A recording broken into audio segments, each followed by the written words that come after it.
نحمده ونصلي على رسوله الكريم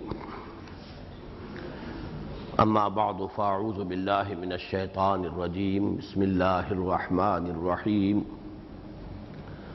والسماء ذات البروج واليوم الموعود وشاهد ومشهود قتل اصحاب الاخدود النار ذات الوقود اذ هم عليها قعود وهم على ما يفعلون بالمؤمنين شهود وما نقموا منهم إلا أن يؤمنوا بالله العزيز الحميد الذي له ملك السماوات والأرض والله على كل شيء شهيد إن الذين فتنوا المؤمنين والمؤمنات ثم لم يتوبوا فلهم عذاب جهنم ولهم عذاب الحريق إن الذين آمنوا وعملوا الصالحات لهم جنات تجري من تحتها الأنهار ذلك الفوز الكبير إن بطش ربك لشديد إنه هو يبدئ ويعيد وهو الغفور الودود ذو العرش المجيد فعال لما يريد هل أتاك حديث الجنود فرعون وثمود بل الذين كفروا في تكذيب والله من ورائهم محيط بل هو قرآن مجيد في لوح محفوظ صدق اللہ العظیم رب اشرح لي صدری ویسر لي امری واحلل عقدۃ من لسانی یفقہوا قولی اللہم ربنا الہمنا رشدنا واعذنا من شرور انفسنا اللہم ارنا الحق حقا وارزقنا اتباعه وارنا الباطل باطلا وارزقنا اجتنابه اللہم وفقنا لما تحب وترضى اللہم ارحمنا بالقرآن العظیم واجعله لنا اماما ونورا وهدى ورحمة اللہم ذکرنا منه ما نسینا وعلمنا منه ما جہلنا وارزقنا تلاوته آناء الليل وآناء النهار واجعله لنا حجة يا رب العالمین آمین۔ پچھلے ہفتے ہم نے وہ 4 سورہ ختم کر لیا تھا جس میں سورۃ التکویر، پھر سورۃ الانفطار، پھر سورۃ المطففین اور آخری سورۃ الانشقاق شامل ہے۔ میں نے چونکہ اب تک اس 4 سورہ کے لیے کوئی عنوان معین نہیں کیا تھا، اس لیے کہ اس سے پہلے میں تذکرہ کرتا رہا ہوں کہ سب سے پہلے یہ اصطلاح میرے ذہن میں جب آئی تو وہ سورۃ الشمس، سورۃ اللیل، سورۃ الضحیٰ اور سورۃ الانشراح کے لیے 4 سورہ، اور اسی وقت سے ایک عنوان ذہن میں معین ہوا 4 سورہ نور و ظلمت۔ اب زیادہ دور نہیں ہے، انشاءاللہ جلدی ہم وہاں پہنچیں گے۔ اس 4 سورہ کے لیے جب میں نے غور کیا تو مناسب ترین عنوان ہے 4 سورہ جزا و سزا۔ چنانچہ آپ نوٹ کیجئے کہ سورۃ التکویر میں 12 مرتبہ اذا کے بعد اس کا جو جواب آیا علمت نفس ما احضرت، ہر جان یہ جان لے گی کہ اس نے کیا چیز حاضر کی ہے، کیا بھلائی کیا برائی۔ اگلی صورت میں ذرا بات کو کھولا گیا، علمت نفس ما قدمت واخرت، ذرا سی بات مزید کھلی، ہر جان یہ جان لے گی، ہر شخص ہر انسان اس پر یہ واضح ہو جائے گا اس نے کیا آگے بھیجا، کیا پیچھے چھوڑا، یا کیا آگے کیا کیا پیچھے کیا۔ لیکن اس کے ساتھ ہی بات آ گئی ابرار اور فجار، ان الابرار لفی نعیم و ان الفجار لفی جحیم۔ اس سے اگلی صورت میں آئیے، اب وہی لفظ ہے ابرار اور فجار، اس کے ساتھ اضافہ ہوا ایک لفظ کتاب کا، کلا ان کتاب الفجار لفی سجین، کلا ان کتاب الابرار لفی علیین. پھر سجین کیا ہے، علیین کیا ہے، اس میں مزید وضاحت آ گئی. اس کتاب کے حوالے سے نوٹ کیجئے، اب ایک لفظ کا اضافہ ہوا ہے ابرار اور فجار پر کتاب کا، کتاب الابرار کتاب الفجار. اب اسی کتاب کا حوالہ ہے اگلی سورت میں، سورۃ الانشقاق میں، فَأَمَّا مَنْ أُوتِيَ كِتَابَهُ بِيَمِينِهِ فَسَوْفَ يُحَاسَبُ حِسَابًا يَسِيرًا وَيَنْقَلِبُ إِلَىٰ أَهْلِهِ مَسْرُورًا وَأَمَّا مَنْ أُوتِيَ كِتَابَهُ وَرَاءَ ظَهْرِهِ فَسَوْفَ يَدْعُو ثُبُورًا وَيَصْلَىٰ سَعِيرًا إِنَّهُ كَانَ فِي أَهْلِهِ مَسْرُورًا. تو معلوم ہوا کہ واقعتاً یہ چاروں صورتیں جو ہیں بڑی تدریج کے ساتھ ایک مضمون کی تکمیل کر رہی ہیں. اس میں جو بات رہ گئی تھی آج نوٹ کرا رہا ہوں کہ ایک تو یہ جو آخری دو صورتیں تھیں اس کی، پچھلی دو صورتیں اس 4 سورے کی، ان میں جو لفظ مشترک ہے وہ لفظ کتاب ہے، اور یہ گویا کہ ان دونوں کو جوڑ رہا ہے. وہ نسبت زوجیت جو ہے اس کتاب اعمال نامے کے حوالے سے، جس کے ضمن میں ایک بات جو میں نے کہی اس کو میں پھر دہرا رہا ہوں، اس پر الحمدللہ کہ مزید انشراح ہو رہا ہے، اور وہ یہ کہ یہ کتاب در حقیقت روح انسانی ہے، اسی پر اثرات واقع ہوتے رہتے ہیں، اسی میں نیکیوں کے راست بازی اور راست فکر صحیح عمل، اس کے انوار جذب ہوتے ہیں روح کے اندر. وہی کتاب ہے اصل، اور برے اعمال کے اثرات اور داغ پڑتے رہتے ہیں اسی روح کے اوپر، وہی کتاب ہے. البتہ یہ ہے کہ جیسے پچھلی مرتبہ ایک صاحب نے سوال کیا تھا کہ ایک طرف آپ کہتے ہیں کہ یہ روح ہے، دوسری طرف یہ کہ اس میں آپ کتاب اعمال نامہ دیا جائے گا، تو الحمدللہ کہ فوری طور پر ذہن میں جو بات آ گئی تھی، اس لیے اس وقت دہرا رہا ہوں کہ یہ ریکارڈ بھی ہو جائے، اس لیے کہ بعد کے سوال جواب میں تو باتیں جو ہے ریکارڈ میں نہیں آتی، کہ سورہ بنی اسرائیل کی ایک آیت نے اس عقدے کو حل کر دیا. وَكُلَّ إِنسَانٍ أَلْزَمْنَاهُ طَائِرَهُ فِي عُنُقِهِ وَنُخْرِجُ لَهُ يَوْمَ الْقِيَامَةِ كِتَابًا يَلْقَاهُ مَنْشُورًا اقرأ كِتَابَكَ كَفَىٰ بِنَفْسِكَ الْيَوْمَ عَلَيْكَ حَسِيبًا. اس کو یوں سمجھیے کہ اگرچہ کسی جج نے فیصلہ لکھا ہوتا ہے فائل کے اوپر، لیکن آپ وہاں سے مصدقہ نقول حاصل کرتے ہیں نا، تاکہ آپ اپیل کر سکیں. آپ کا وکیل جاتا ہے نقل لے لیتا ہے. اسی طریقے سے ایک بہت بڑا کمپیوٹر ہے، اس میں نہ معلوم کیا کچھ ریکارڈڈ ہے، لیکن آپ اس میں سے پرنٹ نکالتے ہیں، کسی خاص چیز کا پرنٹ نکال کر آپ دے دیتے ہیں کہ فلاں نام کے حوالے سے یہ ہے، فلاں پتہ یہ ہے، فلاں ڈیٹا یہ ہے. اس کمپیوٹر میں وہ سب کچھ ہے. تو یوں سمجھ میں آتی ہے بات کہ جو سورہ کہف کی آیت کے حوالے سے میں نے عرض کیا ہے بارہا کہ وہ کوئی بہت ہی جائنٹ قسم کا کمپیوٹر ہے، جس کو کہا گیا وَوُضِعَ الْكِتَابُ. میدان حشر میں وہ سپر کمپیوٹر لا کر رکھ دیا جائے گا، اور ایک ایک شخص کا بٹن دبانے کی بات ہوگی، اور اس کی پوری زندگی کی ریل اور اس کا ایک ایک قول، ایک ایک عمل، ایک ایک فعل جو ہے وہ سامنے آ جائے گا. تو اسی کو فرمایا کہ وہ کتاب تو تمہارے اندر ہے، تمہارے گردن کے ساتھ چپکی ہوئی ہے. یہ روح کہاں ہے؟ قلب میں ہے. قلب کہاں ہے؟ گردن کے ساتھ گویا کہ لٹکی ہوئی ایک شے ہے. ایک پرندہ ہے کہ جو اس پنجرے کے اندر بند ہے، اسی لیے طاق بھی اس کو کہا گیا ہے. اور ہماری جو پسلیاں ہیں اس کو اگر آپ تصور کریں تو یہ پنجرہ ہے جس میں وہ قلب ہے. یہ قلب جو ہے یا دمکتا ہوا روشن ستارہ ہے. کوكب دری یوقد من شجرۃ مبارکۃ زیتونۃ. اگر اس میں نور ایمان ہے تو یہ دمکتا ہوا ستارہ ہے، نہیں تو یہ کوئلے کی طرح جلا بھنا بیچارہ، اس کے اوپر جو ہے داغ پڑ پڑ کے، جیسے کہ حضور نے فرمایا، سیاہ ہو گیا قلب اور بند ہو گیا قلب. اب اس میں کوئی خیر داخل ہو ہی نہیں سکتا، نہ اس میں سے کوئی خیر برآمد ہو سکتا ہے، بند. اس پر مہر کر دی جاتی ہے اللہ کی طرف سے. تو یہ تو ہمارے اندر موجود ہے، البتہ اس کی نقل نکالی جائے گی. وہ نقول ہیں، وہ کمپیوٹر کے بٹن سے ایک ایک انڈیویجول کا علیحدہ علیحدہ جو ہے وہ اعمال نامہ سامنے آ جائے گا، یا ہماری روح میں جو کچھ مرتسم ہے اس کی ایک کاپی جو ہے آپ کو دے دی جائے گی. یہ ماسٹر کاپی ہے، ٹیپ ریکارڈ سے آپ نے تیار کی ہے، اس سے 1000 کاپیاں تیار ہوتی ہیں. تو وہ کاپی تیار ہو جائے گی جو اس انڈیویجول کو دے دی جائے گی اتمام حجت کے لیے. اقرا کتابک، خود پڑھ لو بھائی اپنا اعمال نامہ. کفا بنفسک الیوم علیک حسیبا.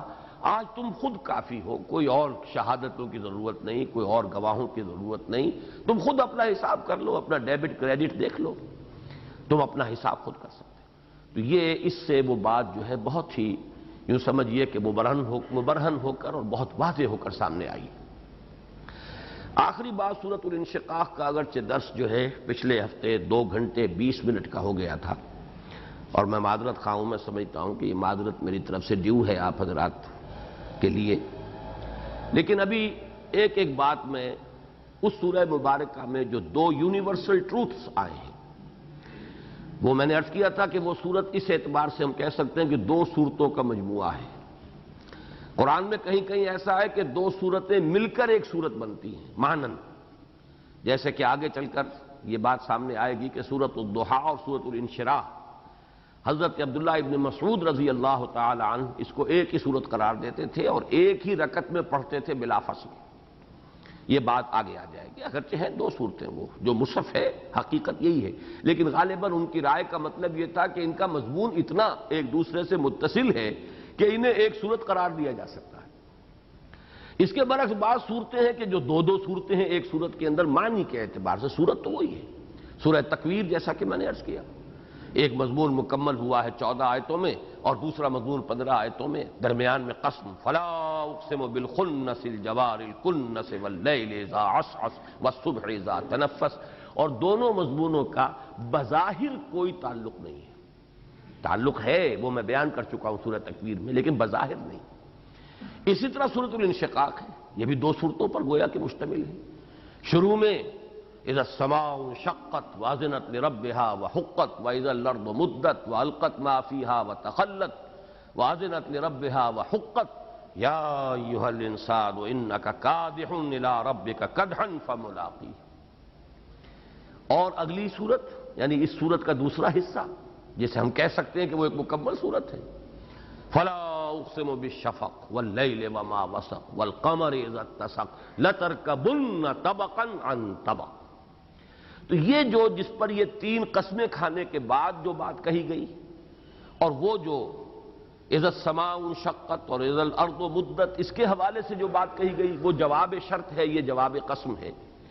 یہ 2 آیات میں عرض کر چکا ہوں کہ حکمت قرآنی کے بڑے اہم خزانے ہیں۔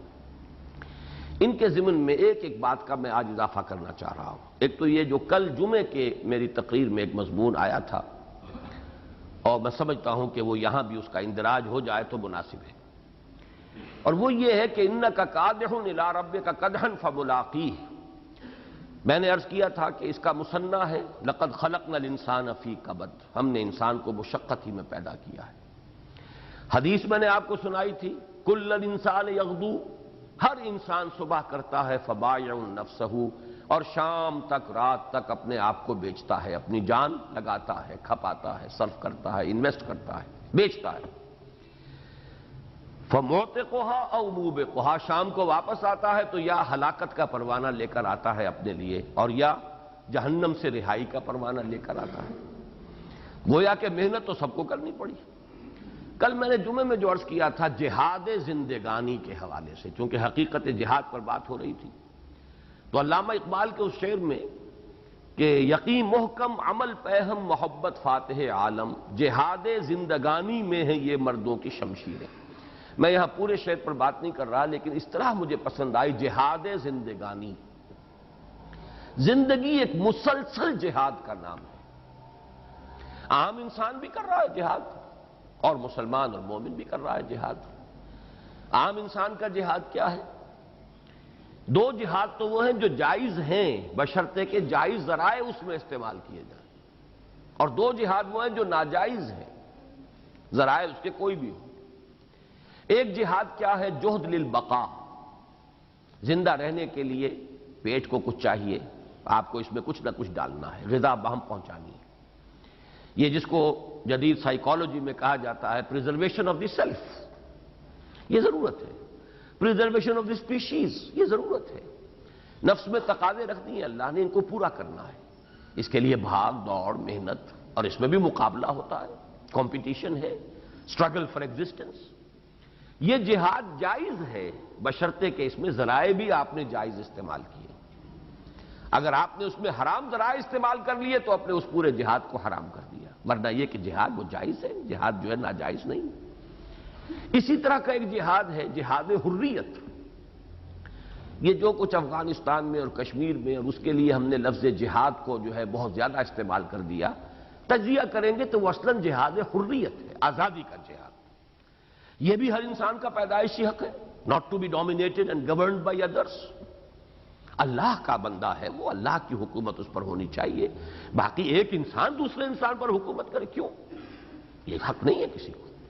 تو جائز ہے جہاد حریت، اگر بشرطے کہ اس میں بھی ناجائز ذرائع استعمال نہ کیے جائیں، اس کے بھی ہمارے رولز ہیں، ہر جس کو آپ رولز آف دی گیم کہتے ہیں تو رولز آف دی وار بھی ہیں۔ وہ جو کچھ احادیث میں آتا ہے، حضور جو احکام دیتے تھے، بوڑھوں کو قتل مت کرنا، عورتوں پر ہاتھ نہ اٹھانا، بچوں کو قتل نہ کرنا، درخت جو ہے پھل دینے والے یہ نہ کاٹنا، اور یہ فصلیں تباہ نہ کرنا، یہ اس کے رولز آف دی گیم ہیں۔ یہ دو جہاد جو ہے اصلاً جائز ہے۔ اس کے بعد دو جہاد ہیں، زیادہ سے زیادہ دولت کا ارتکاز، شہرت، وجاہت، اقتدار ذاتی، اس کے لیے محنت، بھاگ دوڑ، ایثار، قربانی، راتوں کو جاگنا، دن رات ایک کر دینا، یہ سب کچھ یہ جہاد۔ لیکن یہ علواً فی الارض، علواً فی الارض، زمین میں اپنے لیے بلندی چاہنا، اپنے لیے حرام ہے۔ تلک الدار الآخرۃ نجعلها للذین لا یریدون علوا فی الارض ولا فسادا۔ آخرت کا گھر تو ہم نے صرف ان کے لیے مخصوص کیا ہوا ہے جو زمین میں اپنی سربلندی، اپنے لیے اقتدار، اپنے لیے حکومت کے طالب نہیں ہے۔ اللہ کی سربلندی کے لیے کوشاں ہونا اور بات ہے، اللہ کے دین کی سربلندی کے لیے کوشاں ہونا اور بات ہے۔ ذاتی اقتدار اور ذاتی طاقت اور ذاتی شہرت اور ذاتی وجاہت کے لیے جہاد کرنا حرام۔ تلک الدار الآخرۃ نجعلها للذین لا یریدون علوا فی الارض ولا فسادا۔ اپنے ذاتی اگر آپ مقصد کے لیے کر رہے ہیں تو فساد پیدا کر رہے ہیں زمین میں۔ اور اسی طریقے سے اجتماعی سطح پر اپنی قومی عظمت، ہماری قوم کی ڈومینیشن ہو، ہمارے ملک کا جو ہے وہ بول بالا ہو جائے دنیا کے اندر، دوسروں پر ہم ڈومینیٹ کریں، یہ بھی حرام ہے۔ بہرحال یہ چار جہاد تو ہیں، عام انسان بھی کرتے ہیں، لیکن جو اصل اسلام کے جہاد ہیں، جو ایمان کے جہاد ہیں، وہ میں نے 5 گنوائے کل۔ سب سے پہلا جہاد ہے تلاش حقیقت کا جہاد۔ اس گنبد بیدر میں انسان جب آنکھ کھولتا ہے شعور کی، اب اسے حقیقت کی تلاش کرنی ہے۔ حقیقت کیا ہے؟ میں کون ہوں؟ یہ دنیا کیا ہے؟ کائنات کیا ہے؟ میری زندگی کی حقیقت کیا ہے؟ خیر کیا ہے؟ شر کیا ہے؟ علم کیا ہے؟ یہ ساری چیزیں آپ کو معلوم کرنی۔ یہ جہاد حقیقت ہے جس کا نتیجہ ایمان۔ اب ایمان حاصل ہو گیا، اب اس ایمان کی گہرائی اور گیرائی، ایسا ایمان حاصل کرنا کأنک تراہ فإن لم تکن تراہ فإنہ یراک، ایسا ایمان گویا کہ تم اللہ کو دیکھ رہے ہو، اور اگر تم نہیں دیکھتے ہو تو اللہ تو تمہیں دیکھ رہا ہے۔ اس کے لیے جہاد کرنا پڑے گا، ایمان کے لیے جہاد۔ تیسرا جہاد ہے اب اپنے نفس کے خلاف جہاد، اللہ کا بندہ بننے کے لیے نفس کو مطیع کرنا، جیسے کہ حضور نے فرمایا المجاہد من جاہد نفسہ۔ پوچھا گیا ای الجہاد افضل یا رسول اللہ، فرمایا ان تجاہد نفسک فی طاعت اللہ۔ سوال کیا تھا کہ اللہ کے رسول یہ بتائیے سب سے افضل جہاد کون سا ہے؟ فرمایا کہ تم اپنے نفس سے جہاد کرو، اسے اللہ کا مطیع بناؤ۔ چوتھا جہاد اللہ کے دین کی دعوت کو پھیلانے اور لوگوں تک پہنچانے کے لیے تن من دھن لگانا۔ اور پانچواں اور سب سے اونچا جہاد اللہ کے دین کو غالب کرنے کے لیے، اس کے نظام عدل اجتماعی کو قائم اور نافذ کرنے کے لیے تن من دھن لگا دینا۔ یہ 5 جہاد۔ یا ایھا الانسان انک کادح الی ربک کدحا فملاقیہ۔ یہ تو تقدیر ہے انسان کی، جہاد تو کرنا ہی کرنا ہے۔ اب یہ چوائس ہے کون سا جہاد آپ نے اپنے لیے اختیار کیا۔ صحیح جہاد اختیار کریں گے، معتقھا، اپنی جان کو آزاد کرا لیں گے جہنم سے۔ غلط جہاد کریں گے، جہاد تو کرنا ہی کرنا، اس سے تو مفر ہے ہی نہیں، رستگاری ہے ہی نہیں۔ غلط کریں گے، اپنی جان کو جہنم کے اندر ڈلوا لیں گے۔ یہ تو ہوا انک کادح الی ربک کدحا فملاقیہ کے حوالے سے ذرا مزید تشریح۔ ایک بات جو ہے، دوسرا یونیورسل ٹروتھ جو سورۃ الانشقاق میں آیا تھا، لَتَرْكَبُنَّ طَبَقًا عَنْ طَبَقٍ۔ میں نے اس کی مختلف تعبیرات کی، یہ بڑے ایسے الفاظ ہیں جن میں بہت سی چیزوں کی گنجائش ہے تعبیر کرنے کی۔ حضور کو ذاتی طور پر مخاطب سمجھا جائے تو پھر یہ کہ عام انسانوں کو سمجھا جائے، درجہ بدرجہ کیا ہو رہا ہے۔ ارتقاء کے میں نے مراحل بیان کیے، اور ارتقاء وہ جو عام طور پر لفظ ارتقاء جو ہے لوگوں کو معلوم ہے وہ صرف ڈاروین کا نظریہ ارتقاء ہے، لوگوں کو یہ معلوم ہی نہیں کہ جو بات ڈارون نے کہی ہے وہ تو اس سے بہت پہلے مسلمان حکماء کہہ چکے ہیں۔ یہ تو رومی کے ہاں پورا تصور موجود ہے، ابن مسکوے کے ہاں پوری، رومی تو کہیے کہ شاعری کے انداز میں اس نے کہا، ابن مسکوے جو ہے وہ تو شاعر نہیں فلسفی ہے، وہ پورا نظریہ اس کے ہاں موجود ہے۔ ڈارون نے صرف اس کی توجیح کی ہے سروائیول آف دی فٹسٹ اور اسٹرگل فار ایگزسٹنس کے حوالے سے، وہ ایک الگ نظریہ ہے۔ لیکن ڈاکٹر رفیع الدین کا میں نے حوالہ دیا تھا کہ پہلا مرحلہ تھا فزیکل ایوولوشن، دوسرا مرحلہ بایولوجیکل ایوولوشن، تیسرا مرحلہ انٹلیکچوئل اینڈ سائیکولوجیکل ایوولوشن، اور جس مرحلے میں اس وقت نوع انسانی ہے وہ آخری مرحلہ ہے سوشل ایوولوشن۔ جو نظام محمد عربی صلی اللہ علیہ وسلم نے 1400 برس قبل دیا تھا وہ تمام دنیا پر جب قائم ہو جائے گا، that will be the end. اور یہاں جو بھی خبریں ہیں جو حضور نے دی ہیں ان کی مطابقت ہو جاتی ہے اس فلسفے کے ساتھ کہ اس دنیا کے خاتمے سے پہلے پورے عرضی پر اللہ کا دین غالب ہو کر رہے گا۔ دیٹ از دی گول، وہ ہے آخری منزل جس کی طرف کہ نوع انسانی کشاں جا رہی ہے۔ اس میں کتنے پٹ فالز ہیں، کتنے خطرات ہیں، کتنی سزائیں ملیں گی، کتنے اپس اینڈ ڈاؤن ہیں، یہ علیحدہ بات ہے، لیکن یہ جا رہا ہے انسان۔ ہر کو جا بینی جہان رنگ و بو، آنکھ از خاکش بروید آرزو، یا ز نور مصطفیٰ اورا بہاس، یا ہنوز اندر تلاش مصطفیٰ۔ اس میں جو اضافہ کرنا چاہتا تھا وہ یہ ہے، یہ میرا ذہن منتقل ہوا چونکہ انہی دنوں میں اپنے ایک مضمون پر نظر ثانی کر رہا تھا جو 17 سال قبل میں نے لکھا تھا، امت مسلمہ کا عروج و زوال، اور اب جو ایک احیائی عمل پوری یعنی امت مسلمہ میں پورے عالم اسلام میں جاری ہے، اس کے بارے میں اپنے کچھ مشاہدات میں نے بیان کیے تھے۔ وہاں میں نے اسی آیت کو کوٹ کیا تھا، اور وہ اس حوالے سے کہ جو کام محمد عربی صلی اللہ علیہ وسلم نے 20 برس میں کر کے دکھا دیا تھا، اگر کوئی اور شخص یہ سمجھتا ہے کہ یہ 20 ہی برس میں دوبارہ ہو سکتا ہے تو اس سے بڑا احمق کوئی نہیں۔ یہ تو ایک معجزہ تھا، اللہ کی ایک خاص مشیت تھی، اللہ کا ایک خاص فیصلہ تھا، اللہ کو اتمام حجت کرنا تھا نوع انسانی پر کہ یہ نظام ہے، دیکھ لو۔ یہ نہیں ہے کہ تمہیں اس کی خبر نہ دی گئی ہو، اور قائم کر کے دکھایا ہمارے بندے محمد نے صلی اللہ علیہ وسلم، اس کا عملی نمونہ پیش کر دیا۔ اب جو ہے یہ درجہ بدرجہ ہی یہ ارتقاء ہوگا، اس میں کئی مراحل آئیں گے، مختلف تحریکیں جو بھی کام کر رہی ہیں وہ اس پر قناعت کریں کہ جو بھی اللہ تعالی ہمیں اس عمل کو ذرا ایک درجہ آگے بڑھانے کی توفیق دے دے وہ بھی ہمارے لیے بہت بڑی کامیابی۔ لیکن یہ کہ اگر سر میں ایک خناس پیدا ہو جائے کہ کرنا ہے مرنے سے پہلے ضرور، تو پھر آدمی ادھر ادھر دائیں بائیں شارٹ کٹ فلاں، کوئی یہ حرکت کوئی وہ تدبیر، الٹی سیدھی جو ہے وہ تجویزیں جو ہے اختیار کرتا ہے اور کیے دھرے پر بھی پانی پھیر لیتا ہے۔ لَتَرْكَبُنَّ طَبَقًا عَنْ طَبَقٍ، اور میں نے اس میں عرض کیا ہے کہ 2 مراحل پر سے 2 سیڑھیوں پر سے امت مسلمہ چڑھ آئی ہے، گزر آئی ہے۔ پہلا مرحلہ جو پوری جو دنیا میں یورپین امپیریلزم کی غلامی آ گئی تھی مسلمانوں پر، پہلے وہ دور ختم ہوا، براہ راست غلامی، عسکری غلامی ختم ہوئی، اگرچہ ذہنی غلامی، علمی غلامی، تہذیبی غلامی، معاشی غلامی، یہ سارے بندھن باقی ہیں، لیکن یہ کہ وہ جو بدترین غلامی تھی براہ راست امپیریلسٹ پاورز جو ہیں ان کے غلام ہونے کی، وہ ختم ہوا۔ دوسرا مرحلہ یہ تحریکیں الاخوان المسلمون، جماعت اسلامی، تبلیغی جماعت، مسجومی پارٹی، عباد الرحمن، اور نہ معلوم سعید دورسی کی تحریک جو ہے ترکی میں، عباد الرحمن یہ لبنان میں، یہ بہت سی تحریکیں اٹھی، اگرچہ تاحال کہیں کسی کو کامیابی نہیں ہو سکی، لیکن اس کے یہ معنی نہیں ہے کہ کام کوئی نہیں ہوا۔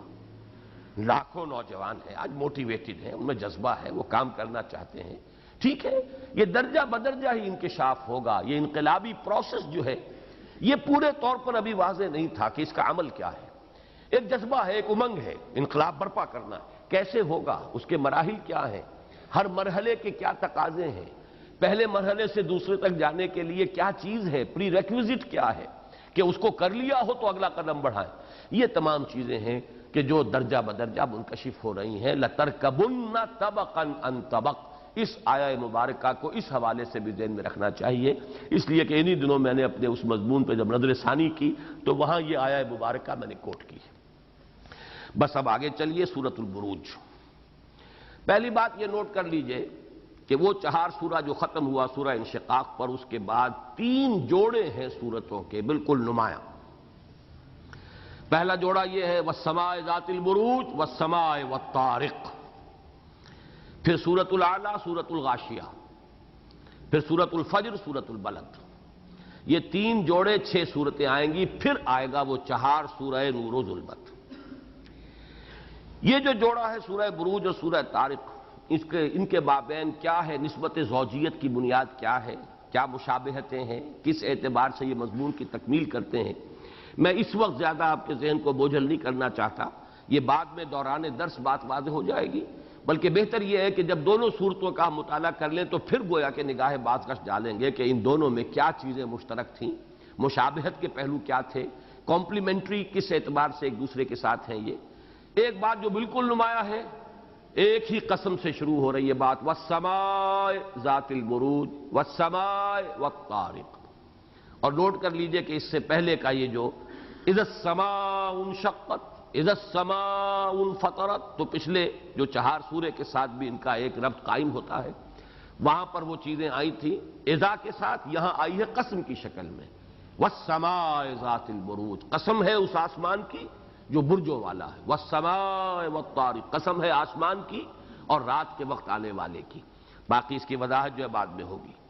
البتہ سورۃ البروج کے بارے میں جو اہم بات شروع میں نوٹ کر لیجئے، وہ اس کا مضمون یا عمود ہے، اور یہ اس اعتبار سے کہ اس کے حوالے سے آج ایک اہم بات جس کی طرف میرا ذہن پہلی مرتبہ منتقل ہوا ہے، اور میرے اس جملے سے خام خواہ کوئی بے چینی اور تشویش پیدا نہ ہو، یہ در حقیقت مظہر ہے خود محمد الرسول اللہ صلی اللہ علیہ وسلم کے فرمان مبارک کا۔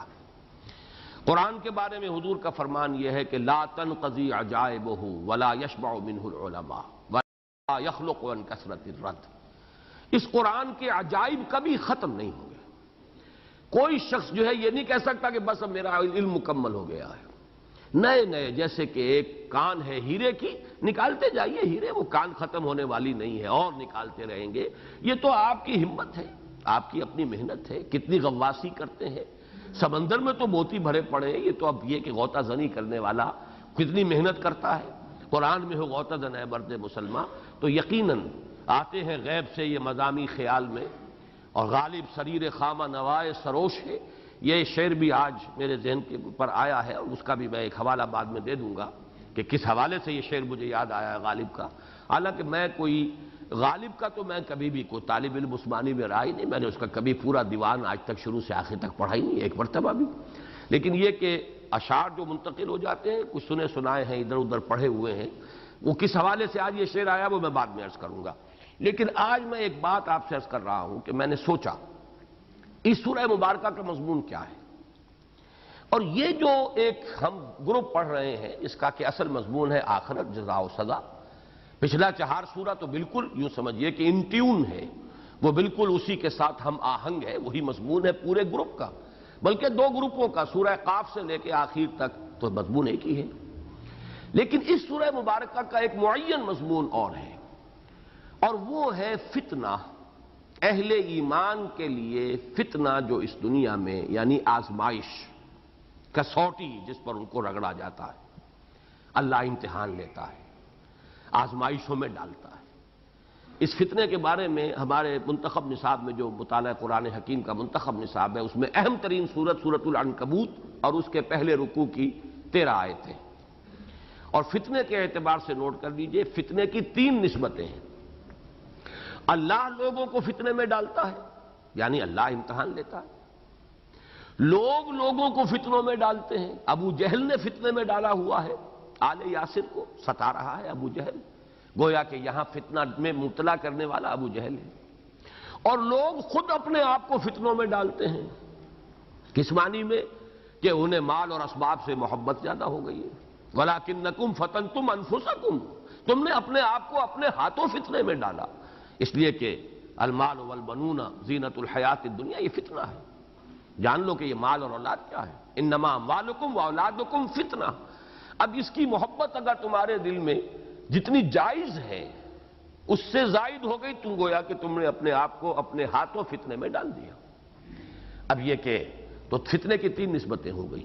لیکن ایک فتنہ جو پرسیکیوشن، تشدد، تعذیب، اہل ایمان کو ستایا جانا، ان کو ہلاک کر دینا، شہید کر دینا، جس کے لیے کہ واقع آتا ہے کہ سن 5 میں جب پرسیکیوشن شدید ہوئی ہے، سن 5 ہجری نہیں، سن 5 نبوی، آغاز وحی کے بعد 5واں برس مکے کے دور مکی میں جب بہت شدید پرسیکیوشن شروع ہوئی ہے صحابہ کرام کی، تعذیب المسلمین، یہ گویا کہ ایک عنوان بنتا ہے سیرت کی کتابوں میں، جن میں کہ وہ بڑی ہمارے پاس موجود ہیں، وہ واقعات ہیں حضرت بلال کے ساتھ جو کچھ ہوا، حضرت خباب بن الارت کے ساتھ جو کچھ ہوا۔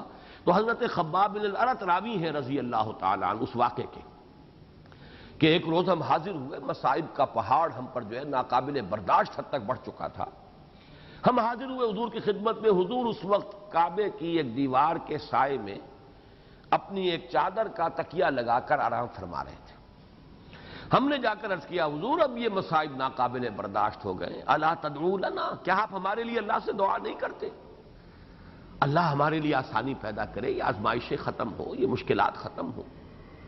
تو حضور نے اظہار ناراضگی فرمایا، آپ کے چہرہ پہ غضب کے اور غصے کے آثار ہوئے، اور آپ اٹھ کر بیٹھ گئے، اور آپ نے فرمایا خدا کی قسم تم بہت جلدی مچا رہے ہو، تم سے پہلے لوگوں کا تو حال اس سے کہیں زیادہ سخت ہوا۔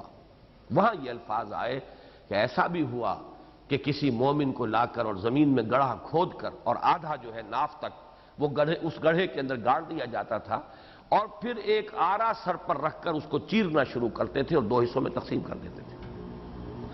ایسا بھی ہوتا تھا کہ لوہے کی کنگھیوں سے، ہڈیوں پر سے گوشت کھرچ دیا جاتا تھا، اور ایسا بھی ہوا ہے کہ آگ کے الاؤ جلا کر زندہ لوگوں کو اس میں جھونک دیا گیا ہے، پھر بھی وہ صبر کرتے رہے۔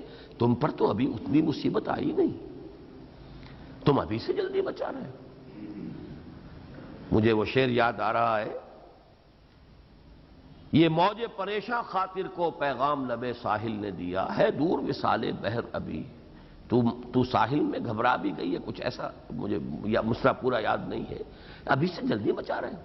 اور یہی انداز ہے سورہ عنکبوت کا، احسب الناس ان یترکوا ان یقولوا آمنا وهم لا یفتنون ولقد فتنا الذین من قبلهم فلیعلمن اللہ الذین صدقوا ولیعلمن الکاذبین ام حسب الذین یعملون السیئات ان یسبقونا ساء ما یحکمون۔ کیا لوگوں نے یہ گمان کیا تھا کہ صرف یہ کہنے سے چھوٹ جائیں گے کہ ہم ایمان لے آئے، اور ان کو ستایا نہ جائے گا، ان کا امتحان نہ لیا جائے گا، ان کو آزمایا نہ جائے گا، ان کو ٹھوک بجا کر دیکھا نہیں جائے گا؟ حالانکہ ہم نے تو ہمیشہ آزمایا ہے، ٹھوک بجا کر دیکھا ہے، اور ہم یہ جاننا یا یوں کہیے کہ اس کو ظاہر کر دینا، یہ ہماری سنت ثابتہ ہے کہ کون اپنے دعوی ایمان میں سچے ہیں اور کون جھوٹے ہیں۔ اور ساتھ ہی دھمکی دے دی ان کو جو مسلمانوں کو ستا رہے تھے کہ جو لوگ یہ غلط حرکتیں کر رہے ہیں، جو مسلمانوں کو ان تکالیف میں مبتلا کر رہے ہیں، اگر انہوں نے یہ سمجھا تھا کہ وہ ہماری پکڑ سے بچ نکلیں گے تو انہوں نے بھی بڑی غلط رائے قائم کی ہے۔ ہماری پکڑ سے وہ بھی نہیں بچیں گے جب وہ وقت آئے گا۔ ابھی ہم نے انہیں مہلت دے رکھی ہے کہ ہمارے ان بندوں کو آزما لو، ستا لو، دیکھ لو، جانچ لو، انہیں پرکھ لو، ان کا امتحان لے لو، ان کے صبر اور ثبات کا جو ہے امتحان کر لو، لیکن یہ کہ بہرحال تمہارے لیے وہ تو پکڑ ہماری تیار ہے ہی۔ یہ ہے مضمون اس سورہ مبارکہ کا، ان بطش ربک لشدید ان الذین فتنوا المؤمنین والمؤمنات ثم لم یتوبوا فلہم عذاب جہنم ولہم عذاب الحریق۔ یقیناً جن لوگوں نے اہل ایمان مردوں اور عورتوں کو فتنوں میں ڈالا، ستایا، آزمائش میں ڈالا، اگر ان کے لیے اور پھر توبہ نہیں کی، اگر تو اس کے بعد توبہ کی ہے، ایمان لے آئے، تو ایمان لے آنا جو ہے وہ سارے گناہوں کا کفارہ بن جاتا ہے، لیکن توبہ نہیں کی تو وہ جان لے کہ ان کے لیے جہنم کا عذاب ہے، اور وہ عذاب ہے جو جلا کر انہیں کوئلہ بنا دے گا، حریق۔ اور ان بطش ربک لشدید، جان لے وہ کہ تیرے رب کی پکڑ بڑی سخت ہے۔ یہ مضمون کہ جو سورہ عنکبوت کے پہلے رکوع کا ہے، اور پھر اس کے بعد مدنی صورتوں میں بڑی کثرت سے آیا یہ مضمون، مکی صورتوں میں اتنا زیادہ نہیں ہے۔ اصل میں مدنی صورتوں کے اندر پھر یہ مضمون ابتلا، آزمائش، فتنہ، امتحان، اللہ تعالیٰ دیکھ لینا چاہتا ہے، دودھ کا دودھ پانی کا پانی علیحدہ کر دینا چاہتا ہے، وَلِيُمَحِّصَ مَا فِي قُلُوبِكُمْ، تمہارے دلوں کو بھی جانچ لینا چاہتا ہے، کتنا کچھ کھوٹ ہے، کتنی کچھ اس کے اندر سچائی ہے، اور تمہیں علیحدہ کر دینا چاہتا ہے کہ جو لوگ مومن ہیں وہ علیحدہ ہو جائیں، جو منافق ہیں علیحدہ ہو جائیں، اور یہ بغیر آزمائش کے امتحان کے کیسے ہوگا؟ تو یہ مضمون اصلاً تو ہے مدنی صورتوں کا. مکی صورتوں میں سورہ عنکبوت میں یہ بہت وضاحت سے آیا اور یہ پوری صورت اسی مضمون پر ہے.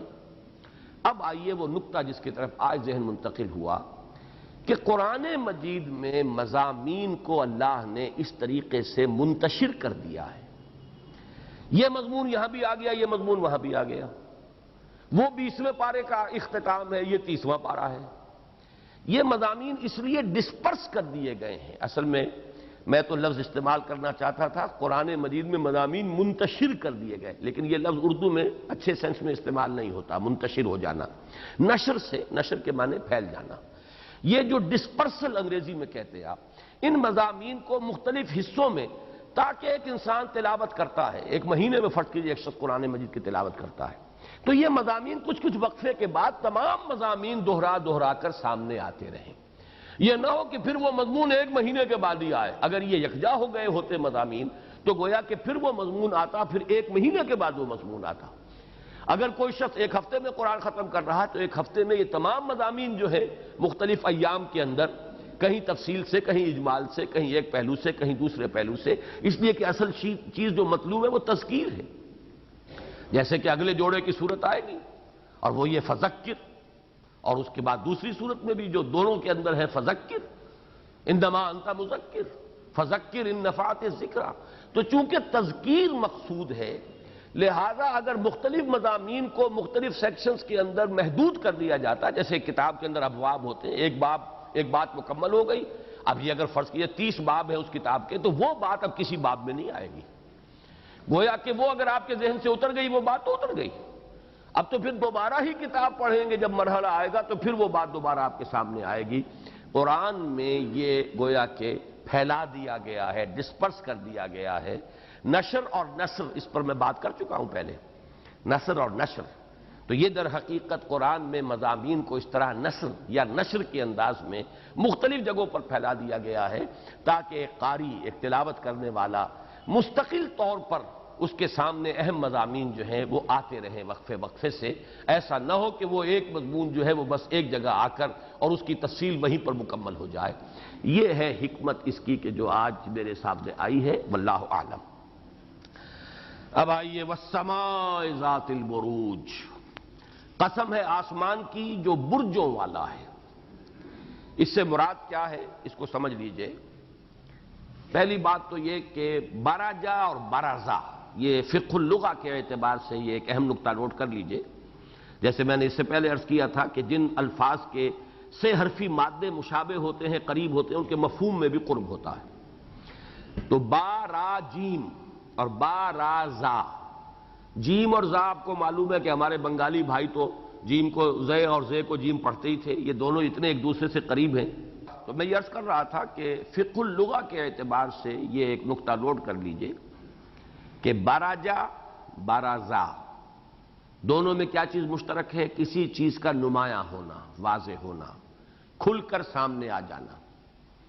تو برجا اور برزا، برزا کوئی چیز سامنے آ گئی. برزت الجحیم لمن یرا، جہنم سامنے لے آئی جائے گی دیکھنے والوں کے. اسی طریقے سے برزوا للہ الواحد القہار، قیامت کے دن وہ سب کے سب سامنے آ جائیں گے پروردگار کے کہ جو الواحد القہار ہے. جنگ کے لیے جب فوجیں ایک دوسرے کے سامنے آتی ہیں وہ بھی اس کے لیے بھی لفظ آتا ہے برزوا. اب ایک دوسرے کے آمنے سامنے آ گئے، آپ اپنے دشمن کو دیکھ رہے ہیں، وہ دشمن آپ کو دیکھ رہا ہے. اسی طرح برجا کے معنی بھی ہے کسی چیز کا نمایاں ہو جانا. قرآن مجید میں یہ 4 مرتبہ تو بروج ہی کی شکل میں یہ لفظ آیا ہے، اور 3 مرتبہ آیا ہے یہ عورتوں کی اس روش کے لیے کہ وہ بن ٹھن کر سنور کر لوگوں کی نگاہوں میں کھبنے کے لیے، نمایاں ہونے کے لیے جب سامنے آتی ہیں. یہ تبرج ہے. تبرج تفاعل ہے اسی سے، برجا سے باب تفاعل تبرج. وَقَرْنَ فِي بُيُوتِكُنَّ وَلَا تَبَرَّجْنَ تَبَرُّجَ الْجَاهِلِيَّةِ الْأُولَىٰ، اپنے گھروں میں وقار اور سکون کے ساتھ رہو اور تبرج مت اختیار کرو اور نمایاں ہو کر بن ٹھن کر بن سور کر نہ نکلو جیسے کہ تم جاہلیت کے زمانے میں نکلا کرتی تھی. بہرحال یہ ایک طبعی خواہش سمجھ لیجیے عورت کے اندر ہے اور وہ نگاہوں میں کھبنا چاہتی ہے، لیکن یہ کہ اس کو روکا گیا ہے. ستر اور حجاب کے احکام اسی کے لیے کہ اس میں فتنہ ہے، اس میں خرابی ہے۔ متبرجات بزینہ یہ لفظ آیا ہے، اپنی زینت کو نمایاں کرنا، جو بھی اللہ نے نسوانی حسن دیا ہے اس کو چار چاند لگانا، اس کے اندر اور طرح کے تیکھے جو ہے وہ اسلحہ استعمال کرنا اس کے لیے، یہ سب کیا ہے؟ تبرج۔ یا تو اس مفہوم میں استعمال ہوا یہ لفظ، اور یا بروج، اور 3 مرتبہ تو یہ آسمان کے بروجوں کے لیے آیا ہے، برجوں کے لیے، اور 1 مرتبہ آیا ہے قرآن میں زمینی قلعہ بندیاں۔ اب قلعے کو کیوں برج کہتے ہیں؟ اس لیے کہ جو قلعے بنتے تھے پچھلے زمانے میں، اس کی فصیل پر وہ برجیاں بنائی جاتی تھیں، ان برجیوں میں پہرے ہوتے تھے، پوری فصیل کے اوپر 1-1 انچ کے اوپر تو آدمی نہیں ہو سکتا، فصیل جو ہے کئی میل لمبی ہے، لہذا اس میں برجیاں بنتی تھی کہ وہاں پہرے دار ہوتے تھے، اور وہ ہیں در حقیقت کے جو اس کی حفاظت کا سامان کرتے تھے۔ اور دور سے جب لوگ آتے تھے تو انہیں سب سے پہلے کسی شہر یا قلعے کے برج نظر آتے تھے، اس لیے کہ جو سب سے اونچی شے ہوگی وہی نمایاں ہوگی، وہی نظر آئے گی، اس لیے یہ لفظ استعمال ہوا ہے بروج کے لیے۔ چنانچہ فرمایا گیا ہے کہ موت تمہیں آن لے گی، وَلَوْ كُنْتُمْ فِي بُرُوجٍ مُّشَيَّدَةٍ، چاہے تم ایسے قلعوں کے اندر جا کر چھپ جاؤ جس میں حفاظت کا پورا سامان کر لیا گیا ہو، پہرے دار ہوں اور گارڈز ہوں اور یہ ہوں اور وہ ہوں، اور دروازے بڑی اونچی ہوں، فصیلیں بڑی مضبوط ہوں، وَلَوْ كُنْتُمْ فِي بُرُوجٍ مُّشَيَّدَةٍ، چاہے بہت ہی محفوظ قلعوں کے اندر جا کر قلعہ بند ہو جاؤ، موت تو آ جائے گی۔ اس معنی میں بروج جو ہے آسمان کے وہ کیا ہیں؟ اب یہ ہے بات کہ جو اس لفظ کے حوالے سے سمجھنی ہے۔ ایک تو لوگوں نے رائے دی ہے کہ یہ 12 برج، پرانے جو ہیئت کا علم ہے تو جو علماء ہیئت نے 12 برج مقرر کر رکھے ہیں کہ سورج جو ہے پورے سال میں مختلف برجوں میں داخل ہوتا ہے، اور یہ اس اعتبار سے کہ پہلے خیال یہ تھا کہ سورج جو ہے وہ چلتا ہے، زمین ساکن ہے، تو سورج کی حرکت کے لیے 12 برج ہیں، اور اس کے حوالے سے یہ موسموں کا تغیر و تبدل ہے۔ تو کچھ لوگوں نے تو ظاہر بات ہے کہ جو جدید ہیئت سے واقف نہیں تھے، ابھی وہ پرانے زمانے کے مفسرین، اب وہ اس کے سوا اور کیا کہہ سکتے تھے کہ ان بروج سے شاید یہی متعلق ہے، یہی مضمون جو ہے اس سے مراد ہے۔ لیکن ایک تو یہ کہ وہ معاملہ اب اس اعتبار سے جو ہے وہ ہیئت ہی بدل گئی، وہ سائنس ہی بدل گئی، لیکن اس وقت بھی ایک رائے تھی، اور وہ رائے آج بھی ہے، اور وہ ہمیشہ کے لیے قائم رہنے والی رائے ہے۔ وہ قرآن مجید کے اس فلسفے کے حوالے سے ہے کہ ان آسمانوں میں جو بڑے بڑے ستارے ہیں، ان میں اللہ نے کوئی حفاظت کا انتظام کیا ہوا ہے۔ یہ جنات، یہ ان میں آپ کو معلوم ہے، کئی مرتبہ یہ بات میں بیان کر چکا ہوں کہ فرشتے نوری مخلوق ہیں، جنات ناری مخلوق ہیں، انسان خاکی ہے اپنے اس وجود کے اعتبار سے۔ یہ جو جنات ہیں جو آگ سے بنے ہیں، ان کی بہت دور تک رسائی ہے اس کائنات کے اندر۔ یہ ہم تو بڑے بڑے جو ہیں اس کے لیے بنا کر مشینیں اور بڑے بڑے جیٹ انجنز اور نہ معلوم کیا کچھ ہم نے بنایا ہے، اور پھر کہیں جا رہے ہیں، آسمان پر اترے ہیں، اس پہ چاند پر اترے ہیں، لیکن یہ جنات جو ہیں ان کی رسائی بہت دور تک ہے، یہاں تک کہ فرشتوں کی اور ملائے اعلیٰ کے آس پاس کی خبریں بھی سننے کی کوشش کرتے ہیں۔ یہی ہے کہ پھر جو کاہن لوگ تھے انہیں آ کے بتا دیتے تھے کہ اب یہ ہونے والا ہے، اس لیے کہ وہاں تو ملائے اعلیٰ میں فیصلہ ہو چکا، وہاں سے سنگل لے آئے، یسمعون فی الملأ الاعلیٰ، وہ سنتے ہیں، کوشش کرتے ہیں، لیکن پھر وہاں سے انہیں شہاب ثاقب کے ذریعے سے بھگایا جاتا ہے، ان کے پیچھے جو ہے اللہ تعالیٰ کی طرف سے یہ شہاب ثاقب یتبعها شہاب ثاقب، یہ چمکدار ستارے، جو ستارے ٹوٹتے ہیں، یہ در حقیقت کیا ہے؟ یہ کھدیڑنے کے لیے ان جنات کو کہ یہ اس عالم ملکوت سے وہ خبریں لینے کی جو کوششیں کرتے ہیں۔ تو آسمان میں حفاظت کا یہ بہت مستحکم بندوبست ہے۔ والسماء ذات البروج، قسم ہے اس آسمان کی جو برجوں والا ہے، جس میں بروج ہے، یعنی جس کے اندر قلعہ بندیاں ہیں، فورٹیفیکیشنز ہیں، اور ان میں اہتمام کیا گیا ہے کہ یہ جنات، شیاطین جن جو ہیں، یہ کہیں عالم ملکوت کی خبریں نہ لے لے، خاص طور پر وحی کے زمانے میں، جبکہ کسی نبی پر وحی کا نزول ہو رہا ہوتا تھا تو یہ حفاظتی تدابیر بہت سخت کر دی جاتی تھی۔ مبادا کوئی آیت کوئی فرشتہ لے کر آ رہا ہے اور یہ کہیں سے اس کی سانگن لے لیں اور آ کر اپنے کسی موکل کو، کسی کاہن کو بتا دیں کہ اب یہ نبی جو ہے یہ آیت سنائے گا۔ اب آپ بتائیے اس کے بعد اگر وہ آیت نبی جو ہے سنائے تو وہ تو اس کی تو ساری حیثیت جو ہے مخدوش ہو گئی، یا اس کے اندر کچھ چیزیں ملانے کی کوشش کریں، کوئی القاء کرنے کی کوشش کریں۔ تو اس وقت ان کے اوپر خصوصی پہرے بٹھا دیے جاتے تھے. اور یہ سورہ جن میں جب ہم نے پڑھی تھی 29ویں پارے کی سورہ جن، اس میں تفصیل کے ساتھ یہ مضمون آ چکے ہیں. اس اعتبار سے نوٹ کر لیجئے وَالسَّمَاءِ ذَاتِ الْبُرُوجِ. اچھا اب اس کا یہاں کیوں تعلق ہے؟ اس سورہ مبارکہ کے مضمون سے کیا تعلق ہے؟ یہ در حقیقت ان لوگوں کو بتایا جا رہا ہے کہ تم یہ نہ سمجھو یہ اندھیر نگری چوپٹ راج نہیں ہے یہ دنیا. تم ہمارے مومن بندوں کو ستا رہے ہو، اس وقت یہ بھی ہمارے اذن سے ہے. ہم نے تمہیں موقع دیا ہے اور ہم چاہتے ہیں کہ واقعتاً ان کا صبر اور ان کا ثبات اور ان کے ایمان کی پختگی واضح ہو جائے اور یہ ان آزمائشوں کی بھٹیوں میں سے نکلیں، زر خالص ہو کر کندن بن کر نکلیں. یہ بھی ہماری اس مشیت اور اذن کے تحت ہے. یہ نہ سمجھنا کہ تم اپنی مرضی سے کر رہے ہو اور جب تک چاہو گے کرتے رہو گے اور تمہارے ہاتھ میں کوئی اختیار ہے. اس پوری کائنات کا ایک ناظم ہے، ایک مدبر ہے، ایک حاکم ہے، ایک مالک ہے، اور اس نے یہاں تمام اہتمام کیا ہوا ہے ہر طرح کی حفاظت کا. اور یہی مضمون آگے چل کر آئے گا واللہ من ورائہم محیط. اللہ ان کا احاطہ کیے ہوئے ہے، یہ کہیں اللہ کی پکڑ سے بچ کر جانے والے نہیں. وہی جو سورہ عنکبوت کی آیت میں نے آپ کو سنائی تھی کہ ام حسب الذین یعملون السیئات ان یسبقونا ساء ما یحکمون. کیا انہوں نے یہ سمجھا ہے، یہ ابو جہل اور امیہ ابن خلف جو ستا رہے ہیں آل یاسر کو اور بلال کو رضی اللہ تعالی عنہم، انہوں نے یہ سمجھا ہے کہ ہماری پکڑ سے بچ نکلیں گے؟ بہت بری رائے ہے جو انہوں نے قائم کی ہے. یہ آسمان برجوں والا ہے، اس سے بچ کر نکلنا ان شیاطین جن کے لیے ممکن نہیں. تو یہ انسان وہ جو جواب شکوہ کا شوخ و گستاخ یہ پستی کے مکی کیسے ہیں، جو جواب شکوہ کا مصرع یاد آیا، ان کی حیثیت کیا ہے؟ یہ پستی کے مکین یہ سمجھے بیٹھے ہیں کہ یہ جو چاہیں گے کریں گے اور کہیں کو پکڑ نہیں ہوگی، کہیں کوئی محاسبہ نہیں ہوگا، کہیں ان کو اس کی سزا نہیں ملے گی. تو یہ اس کے لیے گویا کہ پہلی قسم جو کھائی گئی وَالسَّمَاءِ ذَاتِ الْبُرُوجِ. شاہد ہے یہ آسمان برجوں والا جس میں تمام اہتمام کر لیا گیا ہے ہر نوع کے جو دخل اندازی ہے اس سے بچاؤ کا تحفظ کا پورا سامان ہے. وَالْيَوْمِ الْمَوْعُودِ. اور قسم ہے یہ شاہد ہے وہ دن جس کا وعدہ کیا گیا، جزا و سزا کا دن.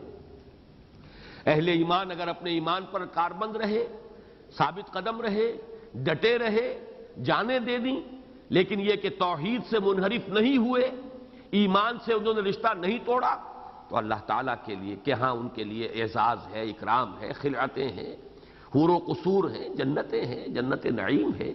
اسی طریقے سے جنہوں نے جیسے کہ آگے آئے گا ان الذین فتنوا المؤمنین والمؤمنات ثم لم یتوبوا فلہم عذاب جہنم ولہم عذاب الحریق. وہ یوم موعود جس کا تذکرہ پچھلے 4 سورہ جزا و سزا میں بار بار آیا ہے، اس دن کا جو ہے اس کی قسم کھائی گئی کہ وہ دن آئے گا، ہر ایک کو اپنے کیے کا پورا بدلہ مل جائے گا، نیک کاروں کو جزا ملے گی. ان الابرار لفی نعیم وان الفجار لفی جحیم. وہ دن ہوگا جس دن دودھ کا دودھ پانی کا پانی جدا ہو جائے گا. ایک وہ ہوں گے اما منوتی یا کتابہ بے یمینہ ہی، دوسرے وہ ہوں گے وہ اما منوتی یا کتابہ وراء ظہرہ ہی. یہ ہے یوم الموعود، وہ گواہ ہے وہ دن. جیسے کہ سورہ قیامہ میں قسم کھائی گئی لا اقسم بیوم القیامہ ولا اقسم بالنفس اللوامہ. تو جہاں تک ان دونوں قسموں کا تعلق ہے اس میں تو کسی قیل و قال کی ضرورت نہیں، تقریباً متفق علیہ ہے ان کا مفہوم. البتہ تیسری آیت جو ہے وہ قرآن حکیم کی مشکل ترین آیات میں سے اس اعتبار سے ہے کہ وَشَاهِدٍ وَمَشْهُودٍ سے مراد کیا ہے. اب دیکھیے نوٹ کیجئے کہ الفاظ انتہائی سادہ ہیں. شاہد، مشہود. شاہد کے 2 مفہوم ہیں بنیادی طور پر. ایک تو کوئی وہ شے جس سے کوئی دعویٰ یا کوئی حق ثابت ہو جائے وہ شاہد ہے، اور ایک کوئی جو موجود ہے اور دیکھ رہا ہے، حاضر و ناظر ہے، وہ شاہد ہے. اسی سے شہادت کا مفہوم نکلا ہے گواہی. گواہی اسی کی معتبر ہوگی جو وقوع پر موجود تھا، جسے آپ کہتے ہیں چشمدید گواہ میں موجود تھا. یہ ایکسیڈنٹ میں نے اپنی نگاہ سے دیکھا ہے، کس نے کیا کیا تھا، کس کی غلطی تھی، یا یہ کہ یہ لڑائی ہوئی ہے یا قتل ہوا ہے، میں نے اپنی آنکھوں سے دیکھا ہے کہ مقتول اس وقت کیا کر رہا تھا اور قاتل نے کیسے حملہ کیا ہے. تو گویا کہ یہ 3 مفہوم جو اس کے اندر موجود ہیں، بلکہ بنیادی طور پر تو یہ ایک ہی مفہوم بنتا ہے. اصل ہے اس کا موجودگی. موجودگی ہی سے گواہی ہوتی ہے. موجود جو ہے وہ دیکھ بھی رہا ہے. تو شاہد و مشہود بڑے سادہ الفاظ ہیں، بہت ہی آسان الفاظ ہیں، لیکن اس سے مراد کیا ہے؟ اس پر کم سے کم 25-30 اقوال ہیں کہ جو امام رازی نے نقل کیے، اور ان کو 3 کیٹیگریز میں تقسیم کیا انہوں نے۔ میں چاہتا ہوں کہ وہ 3 کیٹیگریز کے حوالے سے موٹی موٹی آراء آپ کے سامنے رکھ دوں۔ پہلی کیٹیگری تو یہ ہے، بلکہ انہوں نے اسے 3 پر لیا ہے، یہ ترتیب میں بدل رہا ہوں، امام راضی اس کو تیسرے نمبر پر لائے ہیں، میں اسے پہلے نمبر پر بیان کر رہا ہوں۔ پہلی جو ہے کیٹیگری وہ تو یہ ہے کہ لفظ کو چھوڑ کر، لفظ کے مفہوم، اس کے اشتقاق، اس سے قطع نظر روایات کی بنیاد پر کہ کیا ہے، صحابہ نے کیا سمجھا، حضور سے کیا مروی ہے، اس کا کیا مفہوم بیان کیا گیا، تو اس میں ایک تو حدیث ہے ابو موسیٰ اشعری رضی اللہ تعالیٰ عنہ سے، اور یہ مرفوع حدیث ہے، انہ علیہ الصلوۃ والسلام قال الیوم الموعود یوم القیامہ والشاہد یوم الجمعہ والمشہود یوم العرفہ۔ یہ طبرانی نے یہ حدیث روایت کی ہے، لیکن اس کی سند ضعیف ہے، تمام محدثین یہ مانتے ہیں کہ سند اس کی قوی نہیں۔ حضور نے فرمایا اس روایت کی روح سے یوم موعود وہ تو قیامت کا دن ہے، اس میں تو کسی اختلاف کی گنجائش ہی نہیں، لیکن شاہد سے مراد ہے جمعے کا دن۔ اب لفظ سے اس کا کیا مفہوم بنتا ہے، وہ تھوڑا سا مفہوم ہے، وہ میں عرض کر دوں گا بعد میں۔ اور مشہود سے مراد ہے عرفہ کا دن، اس معنی میں کہ جمعہ ہر بستی میں خود چل کر آتا ہے، گویا کہ وہ شاہد ہے۔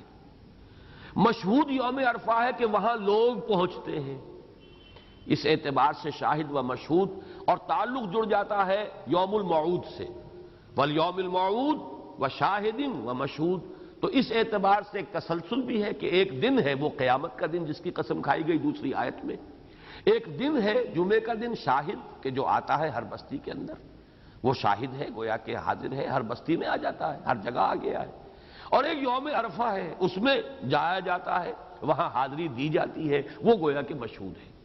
لیکن جیسا کہ میں نے عرض کیا، یہ ایک بہت ہی لطیف سا اور بہت خفی سا ایک ربط اس کے اندر قائم ہوتا ہے لفظاً، باقی اصل جو رائے ہے وہ روایت کی بنیاد پر، لیکن روایت سب کے نزدیک ضعیف۔ ایسی ایک روایت جو ہے حضرت ابو ہریرہ سے بھی مروی ہے، جو کہ مرفوع ہے، یعنی حضور سے ہی انہوں نے بھی اسے نقل کیا ہے، اور ایک حضرت سعید بن المسیب ہے جو کہ تابعین میں سے ہیں، انہوں نے مرسلاً بھی ایک ایسی روایت نقل کی ہے۔ لہذا ہمارے ہاں جو حضرات تو ہیں روایات پر زیادہ دار و مدار رکھنے والے، ان کے ہاں تو آپ کو یہی قول ملے گا، باقی کسی اور قول کا تذکرہ نہیں ملے گا۔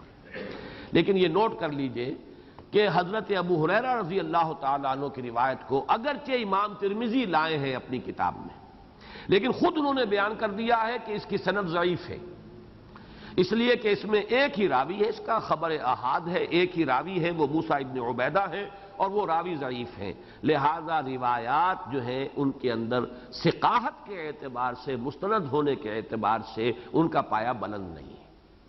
ایک تو یہ کیٹیگری ہے کہ جو روایات کی بنیاد پر شاہد اور مشہود کا مفہوم معین کیا گیا۔ دوسرے ہیں اب اس کے مفہوم لفظی کے اعتبار سے گواہ، اور ایک وہ کہ جو حاضر و ناظر۔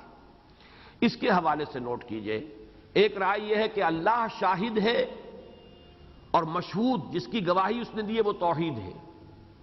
شہد اللہ انہ لا الہ الا ہوا والملائکۃ واولو العلم قائما بالقسط، اللہ گواہ ہے اس پر کہ اس کے سوا کوئی معبود نہیں۔ قل ای شیء اکبر شہادۃ قل اللہ، سوال کیا گیا کہ ان سے پوچھئے کہ کون ہے سب سے بڑھ کر شہادت اور گواہی میں، کہہ دیجئے اللہ ہے۔ تو اللہ شاہد ہے، اور اس کی شہادت کس شے پر ہے؟ توحید پر ہے۔ ایک رائے یہ ہے کہ تمام انبیاء اور رسول شاہد ہیں، شہید یہ لفظ آیا ہے، اور ان کی امتیں مشہود ہیں جن پر گواہی دی جائے گی۔ فَكَيْفَ إِذَا جِئْنَا مِن كُلِّ أُمَّةٍ بِشَهِيدٍ وَجِئْنَا بِكَ عَلَىٰ هَٰؤُلَاءِ شَهِيدًا۔ تیسری رائے یہ بھی ہے اسی آیت کے حوالے سے کہ حضور شاہد ہیں اور تمام سابقہ انبیاء اور رسول جو ہیں وہ مشہود ہیں۔ ایک رائے یہ کہ کل کائنات شاہد ہے، اور مشہود توحید ہے، یا اللہ ہے، خالق ہے، واجب الوجود ہے، اس کائنات کا ذرہ ذرہ گواہی دے رہا ہے۔ یہ مفہوم تسبیح میں بھی آتا ہے، یسبح للہ ما فی السماوات و ما فی الارض، یہ گواہی دے رہا ہے یہ کائنات ایک ایک ذرہ میرا بنانے والا، میرا خالق، میرا صانع، میرا مصور، ہر نقص سے، ہر عیب سے پاک ہے، اس کی قدرت کامل، اس کا علم کامل، اس کی حکمت کاملہ۔ تو گویا کہ پوری کائنات شاہد ہے۔ ایک رائے یہ ہے کہ فرشتہ شاہد ہے، جو سورہ قاف میں آیا ہے وَجَاءَتْ كُلُّ نَفْسٍ مَعَهَا سَائِقٌ وَشَهِيدٌ، ایک گواہ آئے گا، وہ مثل لیے ہوئے آئے گا، وہ کتاب جو ہے اس شخص کا اعمال نامہ لے کر آئے گا، هَذَا مَا لَدَيَّ عَتِيدٌ، یہ مجرم حاضر ہے۔ تو وہ شہید جو ہے، شاہد، وہ فرشتہ ہے۔ اس کا تعلق جڑ جاتا ہے سورہ انفطار سے، جس میں کرامن کاتبین کا تذکرہ آتا ہے کہ لکھنے والے ہیں بڑے باعزت، وہ لکھی ہوئی چیز، وہ اعمال نامہ، اور وہ جو ہے وہ اس کو شاہد بن کر وہ فرشتہ جو ہے پیش کرے گا۔ ایک اور قرآن مجید میں یہ مضمون آیا ہے متعدد مواقع پر کہ شاہد ہیں ہمارے اپنے اعضاء و جوارح، اور ہم پر یہ گواہی دیں گے، ہم مشہود ہیں۔ اس لیے کہ قرآن مجید میں ہے وَقَالُوا لِجُلُودِهِمْ لِمَا شَهِدتُّمْ عَلَيْنَا، یہ لوگ کہیں گے اپنی کھالوں سے تم نے ہمارے خلاف کیوں گواہی دی، اور وہ جواب میں کہیں گی انطقنا اللہ الذی انطق کل شیء، ہمارے ہاتھ پاؤں بولیں گے کہ اللہ اس بدبخت نے ہمیں غلط کام کے لیے استعمال کیا، پروردگار تو نے یہ ٹانگیں کہیں گی کہ تو نے مجھے اس کے حوالے کیا تھا اور یہ بدبخت غلط راستوں پر چلتا رہا میرے ذریعے سے۔ گویا کہ ہر شے کی فطرت تو توحید ہے، ہم نے اس کی فطرت کے خلاف اسے استعمال کیا ہے، تو گویا کہ وہی ہمارے خلاف سب سے بڑے شاہد اور گواہ ہوں گے۔ یوم تشہد علیہم السنتہم وایدیہم وارجلہم، جس دن کے گواہی دیں گے ان کے خلاف ان کی اپنی زبانیں، ان کے اپنے ہاتھ، ان کے اپنے پاؤں۔ ایک مفہوم یہ ہے۔ پھر ایک مفہوم یہ ہے کہ جملہ مخلوقات جو حاضر کیے جائیں گے قیامت کے دن، یوم الموعود سے یہ رشتہ جوڑا گیا ہے، وہ شاہد ہوں گے، اور قیامت کے جو شدائد ہیں اور احوال ہیں وہ مشہود ہیں۔ وَالْيَوْمِ الْمَوْعُودِ وَشَاهِدٍ وَمَشْهُودٍ، وہ دن جس کا وعدہ کیا گیا ہے یوم موعود، اور اس دن جو حاضر ہوں گے، اور وہ چیزیں کہ جو ان کی نگاہوں کے سامنے آ جائیں گی اور حقائق منکشف ہو جائیں گے، جو بھی اس دن کے شدائد اور مصائب ہیں وہ ان کے نگاہوں کے سامنے آ جائیں گے، تو شاہد و مشہود کا مطلب یہ ہے۔ باقی جیسا کہ میں نے عرض کیا ہے، شاہد اور مشہود سے وہ روایات کے اعتبار سے وہ بات تیسری ہے۔ اب آپ نوٹ کیجئے، ایک خیال آج مجھے آیا ہے، یہ قول مجھے کہیں اور نہیں ملا، اور عجیب میرے ساتھ آج واقعہ ہوا ہے کہ میں آج دوپہر سے پہلے، طبیعت بھی میری آج پورے دن بہت خراب رہی ہے اور ایک عجیب سی کیفیت تھی، تو دوپہر میں میں سویا ہوں، سونے کا میرا معمول بھی ہے، قیلولہ کھانے کے بعد دوپہر کے میں لیٹتا ہوں، جب اٹھا ہوں تو عجیب کیفیت تھی، ایک عجیب انشراح کی کیفیت، ایک انبساط کی کیفیت، اور میرے ذہن میں یہ خیال تھا کہ شاہد و مشہود سے مراد یہاں، جیسے کہ اس صورت میں آگے چل کر آ جائے گا وَهُمْ عَلَى مَا يَفْعَلُونَ بِالْمُؤْمِنِينَ شُهُودٌ، اصل میں سونے سے پہلے اسی آیت میں غلطاؤں پیچا رہا تھا، اور اس صورت کے اندر کوئی اور مشکل مقام نہیں ہے۔ مشکل مقام جیسا کہ میں نے آپ کو عرض کیا تو میں نے موٹے موٹے چند اقوال آپ کو بتائے ہیں، ورنہ 25-30 قول ہیں کہ جو امام راضی نے دیے، تو میں اسی ادھیڑ بن جسے آپ کہتے ہیں، یا اسی غلطاؤں پیچا میں تھا، اسی میں سویا ہوں، لیکن اٹھا ہوں تو ایک بڑا انشراح اور بڑا انبساط اور ایک خوشی کسی کیفیت، اور اسی وقت وہ غالب کا مجھے شعر بھی یاد آیا کہ آتے ہیں غیب سے یہ مضامین خیال میں، غالب سریر خامہ نوائے سروش ہے۔ یہ سروش در حقیقت اس فرشتے کا نام ہے کہ جو القاء کرتا ہے کچھ، ظاہر بات ہے کہ یہ وحی نبوت کا دروازہ بند ہو چکا ہے، باقی القاء اللہ تعالیٰ کی طرف سے کوئی بات کسی کے دل میں ڈال دی جانی، جسے ہم انٹیوشن کہتے ہیں، وہ تو انسانوں کے لیے دروازے کھلے ہوئے۔ وہ مضمون یہ ہے، اور اس کا تعلق جڑتا ہے سورۃ المطففین سے، وہ یہ کہ یہ شاہد و مشہود جب وہ خندقوں والے لوگوں کو، اہل ایمان کو اس میں جھونک کر اور کنارے بیٹھ کر تماشا دیکھ رہے تھے، تو وہ شاہد تھے، یہ مشہود تھے، اور قیامت میں جہنم میں یہ جھونکے جائیں گے، اور پھر اہل جنت جو ہے وہ اہل ایمان وہ دیکھیں گے کہ آج وہ ہمارے سامنے جل رہے ہیں جیسے کہ انہوں نے ہمیں جلایا تھا دنیا کے اندر آگ میں۔ اور یہ ہے وہ مضمون جس پر کہ سورہ مطففین ختم ہوئی ہے۔ حل ثوب الکفار ما كانوا يفعلون، وہاں بھی میرا ذہن رکا تھا، اور آپ کو یاد ہوگا کہ میں نے اس کی وضاحت کی تھی، اس لیے کہ واقعہ یہ ہے کہ ایک بلند تر مرتبہ ہوتا ہے انسانی شخصیت کا، جس میں عفو، کرم، معاف کرنے کا جذبہ۔ آپ پر کسی نے زیادتی کی ہے تو ٹھیک ہے، ایک درجہ یہ ہے کہ آپ بدلہ لے لیں، لیکن اونچا درجہ یہ ہے کہ آپ معاف کر دیں۔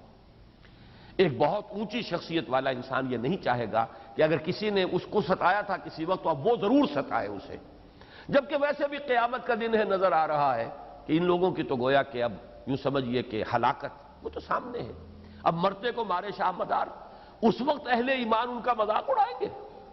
وہ جو فرمایا گیا فَالْيَوْمَ الَّذِينَ آمَنُوا مِنَ الْكُفَّارِ يَضْحَكُونَ، آج کے دن وہ لوگ جو ایمان لائے تھے وہ آج مذاق اڑا رہے ہیں، عَلَى الْأَرَائِكِ يَنظُرُونَ، وہ ہنس رہے ہیں ان کو دیکھ کر کے ان کے ساتھ کیا بیت رہی ہے، اور وہ اپنے چھپر کھٹوں پر اور اپنے جو بھی تخت ہیں ان پر بیٹھے ہوئے ہیں۔ هَلْ ثُوِّبَ الْكُفَّارُ مَا كَانُوا يَفْعَلُونَ، بدلہ مل گیا کہ نہیں ان کافروں کو اس کا کہ جو یہ کر رہے تھے۔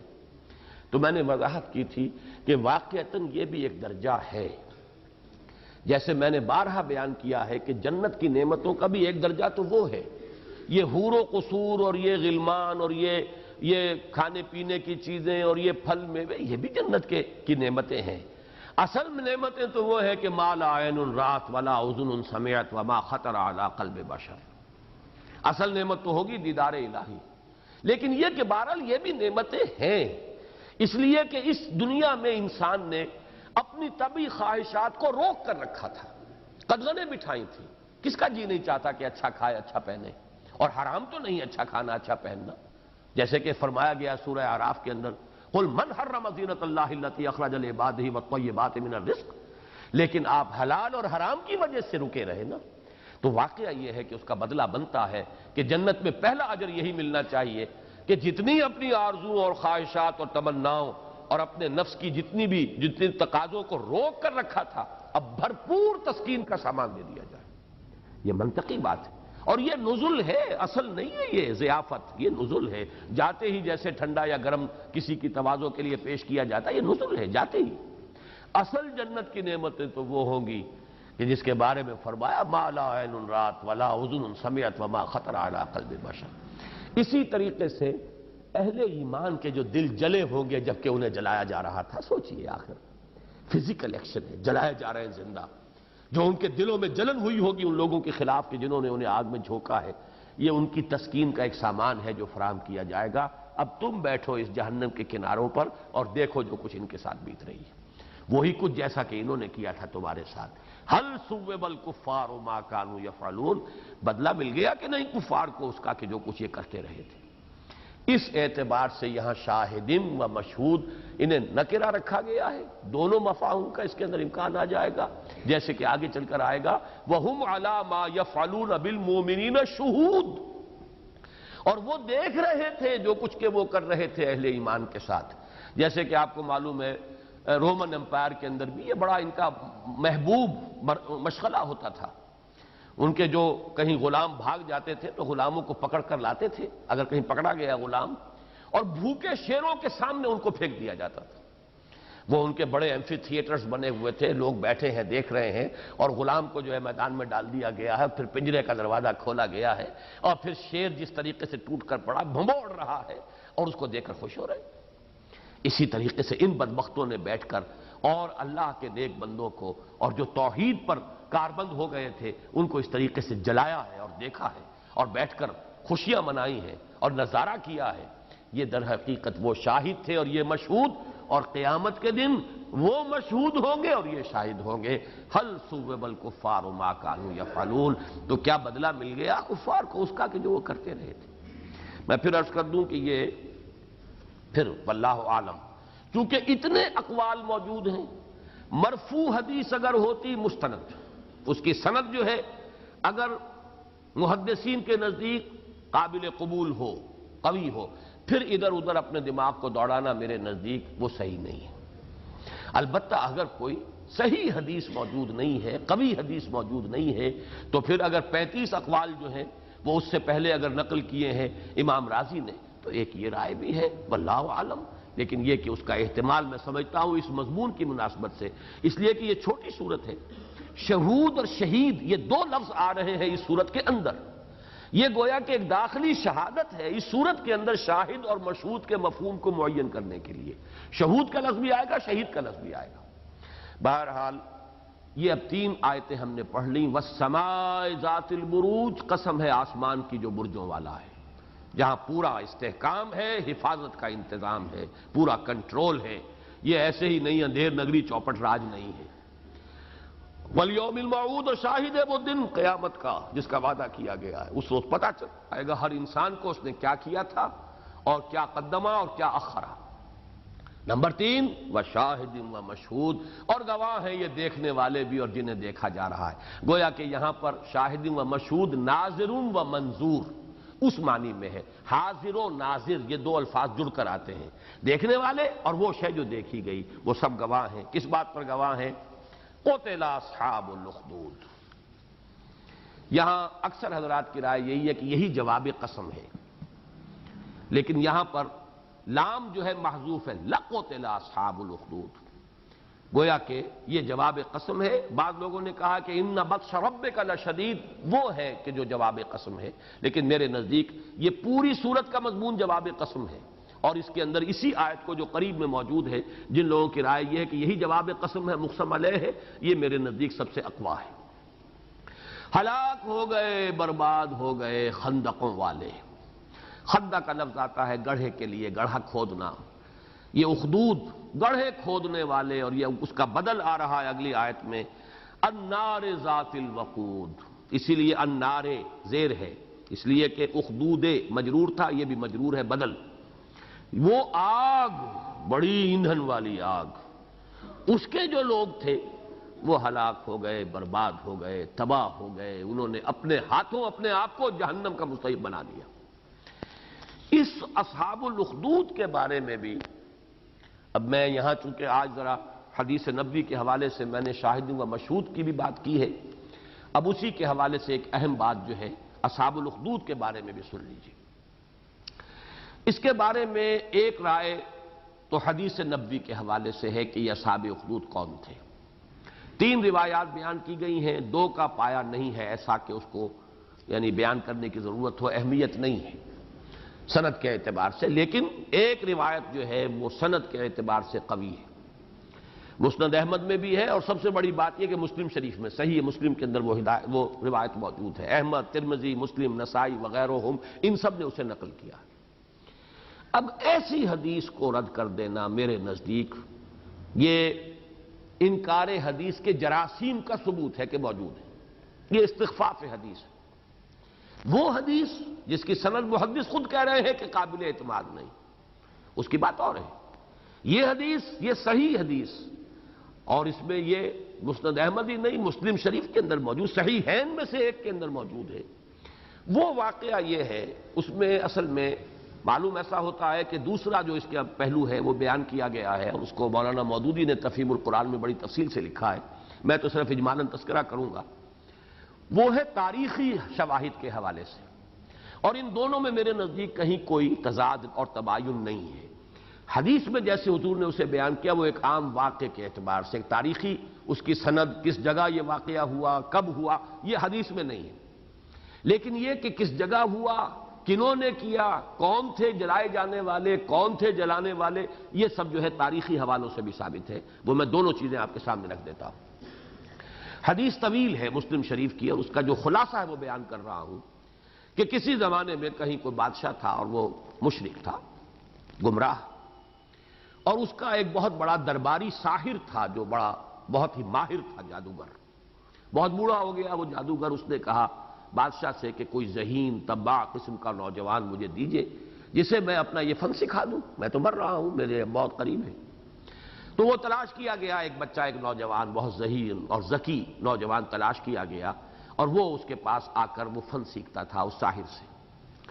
لیکن وہ جہاں سے چل کر آتا تھا اپنے گھر سے، راستے میں کوئی راہب تھا. راہب کا لفظ جو اس کو نوٹ کر لیجئے، اور یہ عام طور پر حضرت عیسیٰ علیہ السلام کے جو پیرو ہیں انہی میں یہ رہبانیت آئی ہے. اور راہب بحیرہ راہب اور فلاں راہب، اور حضرت سلمان فارسی کو بھی رہنمائی کا ذریعہ بنا راہب.